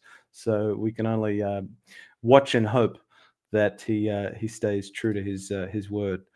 Telekinetic, great to see you, my friend. How can Congress not know who the gatekeepers are? Surely the static structure of government bodies and positions like the head of DOD, Inspector General, etc., would own responsibility. Yeah, I think they I mean, you want them to kind of start naming names, and they've called out Lockheed Martin, which is good. Gaffney, this CIA guy that's been doing the rounds in social media, Gaffney as one of the key gatekeepers. There was no mention of him in the hearing, so I think there needs to be some naming and shaming now to try and get push the needle a bit here and get people up in arms and trying to move it to the next level. Mike Gold sounded like he was PR for NASA. I would agree. He sounded like a lobbyist for NASA, in my opinion, just trying to get more funding for NASA. So not as exciting as I had hoped for. Ogle's point should be the starting point of the next hearing. 100% agree. His last comments: "We must know, as the House Oversight body, it must know." Thank you, Fat. I need sleep clearly. Fat 351. Ciao, Bambinos. Thank you for joining. Good that you could stay with us. They need 1, access to a SCIF, 2, select committee with subpoena power. Could not agree more. I think a UAP select committee is the way that they can get more people. They can compel people to testify in open hearing and in a SCIF. I think that would be of great significance. It was a bit underwhelming this year. I would agree. I think it was a bit of some bombshell revelations last year. Bill Chalker, great to see you, my friend. Fascinating and frustrating. I would certainly agree. Again, we know more today than we did yesterday, but the number of times that they said, I can't discuss that in public setting, and they can discuss that in a SCIF, frustrating. And I think even Nancy Mace put out a tweet, or whoever manages her social media account, her post was, I'll read it to you. Nancy Mace posted on X, "If I hear closed session conversation one more time, I'm going to lose it." And I think that's very much how a lot of us are feeling. Joe's comments: I agree. David Grush's testimony was not topped today. Todd T, well, it was better than what other countries are doing. Absolutely true. Unfortunately, Australia is still sitting on its backside and not doing anything. Bill adds, gold may have been constrained, re Bigelow Bass, private proprietary issues. Yeah, well, that's certainly what James Lacatski and Colm Kelleher have alluded to, and one of the reasons why they'd be reluctant to testify before Congress. I think that's, again, it strengthens the case for a UAP select committee with subpoena authority, compel people to come forward. Bex, Joe, it has already come out in the body of research that Leonard Stringfield published. That must have been a prior comment, response to a prior comment I didn't see. Short of Cook one, Gold sounded like he worked for Disney. and Bex on some Stringfield's comments there. So again, some of the things that I noted down, just some Representative Garcia stated we should have more hearings. I think that's a way to get greater degree of transparency on the topic. Representative Grothman, has the committee even heard? I don't even think Grush's testimony in a classified setting has even been revealed in a SCIF, which is frustrating. Grothman indicated there's need for greater interagency and intelligence sharing across the intelligence community. Moskovich point was quite good. Overclassification has led to a void of information on this topic, and that is very true. With all of the excessive secrecy and overclassification, you get so many redactions through FOIA, and Shellenberger spoke to that quite nicely in his opening statement. And just the fact that all of this information, a lot of the key information can only be discussed in a SCIF, is frustrating, and that's largely in part because of sources and methods, national security, but also the overclassification that plagues the conversation. What else? Trying to read my notes here. Yeah, Moscovich asked a question, or he made a statement that he and members of the committee were asked not to ask the witnesses questions on certain topics. Well, that's an interesting statement. What were they asked not to ask the witnesses, and who were those individuals, and why did they try and push them not to ask specific questions on specific topics? Nancy Mace, we mentioned her "come at me, bro" comment. I thought was pure gold. Some of Elizondo's comments, he certainly was going hard on Susan Goff in his opening statement, and again talking about her in response to one of the questions. So he's certainly not shying away from calling out Susan Goff.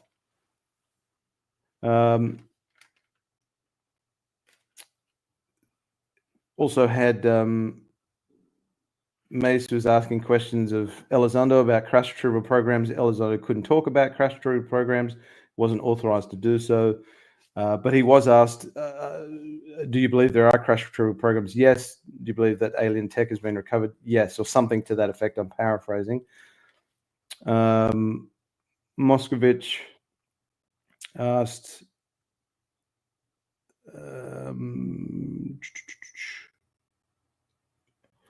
oh, yes. When Moscovich was asking Elizondo of his background, I found it interesting that Lou Elizondo didn't once reference ATIP or being the director of ATIP. So, which he did so frequently in the years past. So that was interesting. Grothman asked a question of Tim Gallaudet. Gallaudet talked about how he felt there was an influence campaign being conducted on him by ARO, specifically by the former acting director, Tim Phillips. And only in the last 24 hours, Sean Kirkpatrick provided a statement to Stephen Greenstreet refuting that notion, and basically alleging that Tim Gallaudet was bitter because Sean Kirkpatrick, would not give Tim Gallaudet a job at ARO. So, but very much a he said kind of on that front. Shellenberger had Immaculate Constellation confirmed to him by multiple sources. You had Tim Burchett. That's when Susan Goff was getting called out big time by Elizondo.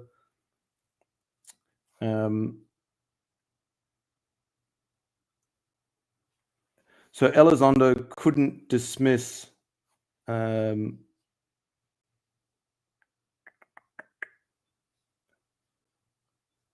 Elizondo could not say whether he was read into a crash retrieval program. And I think that's interesting. Again, is that non-response a telling response, or is it purely because he wasn't able to talk about it, he wasn't authorized through his DOPSA to talk about it? Shellenberger's comments, I thought about him going to all ends to protect his sources was admirable, and obviously the golden rule of investigative journalism. So he wouldn't reveal if any of his sources worked in the Department of Defense. So didn't want to reveal any information that would potentially jeopardize his sources. Mike Gold, I mentioned, felt like he was really lobbying for NASA to secure additional funding. So again, didn't really do it for me, Mike Gold. But we did have Elizondo say the program I belong to, ATIP. He said that under oath.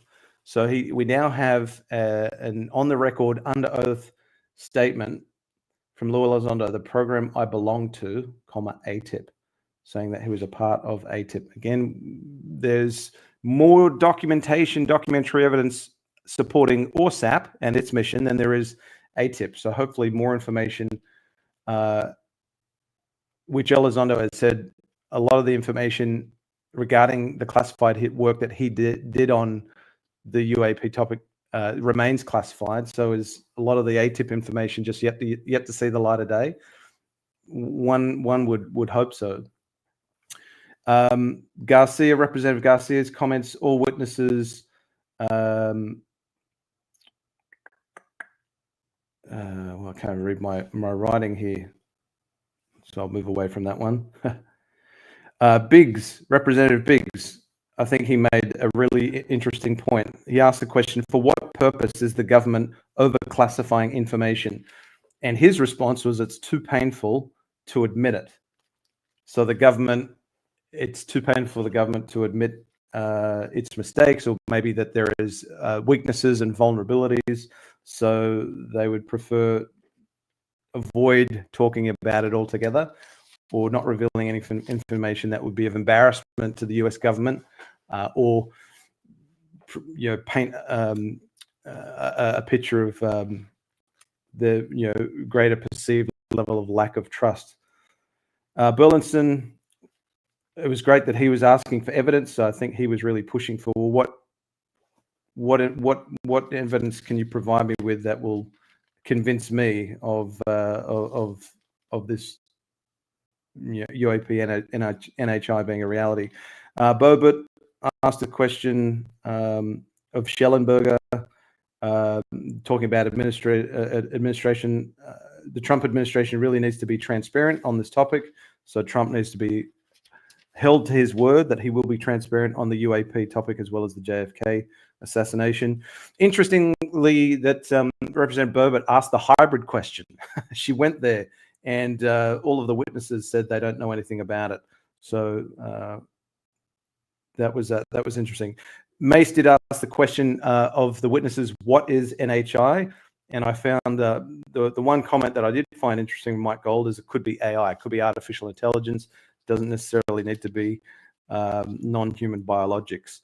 And then obviously Ogle's comments at the very end. So I'm going to have to watch over the congressional hearing again, I think, just to kind of digest and take in everything that was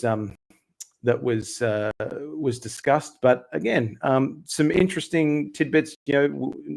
Some information we learned today that we didn't know yesterday. So on that note, folks, I'll just leave with some final comments that you've sent my way. Plant Watering Citizen also appreciated Burleson mentoring Chris Sharp's articles. Yes, I think that was pertinent and relevant. What did you think of Bobert's questions about hybrids? It caught everyone by surprise. Certainly did, and no one had anything to contribute in responding to that question. Shorter to cook one. I was surprised about the non-human biologicals enhancement question. Yeah, so interesting that Bobert went there.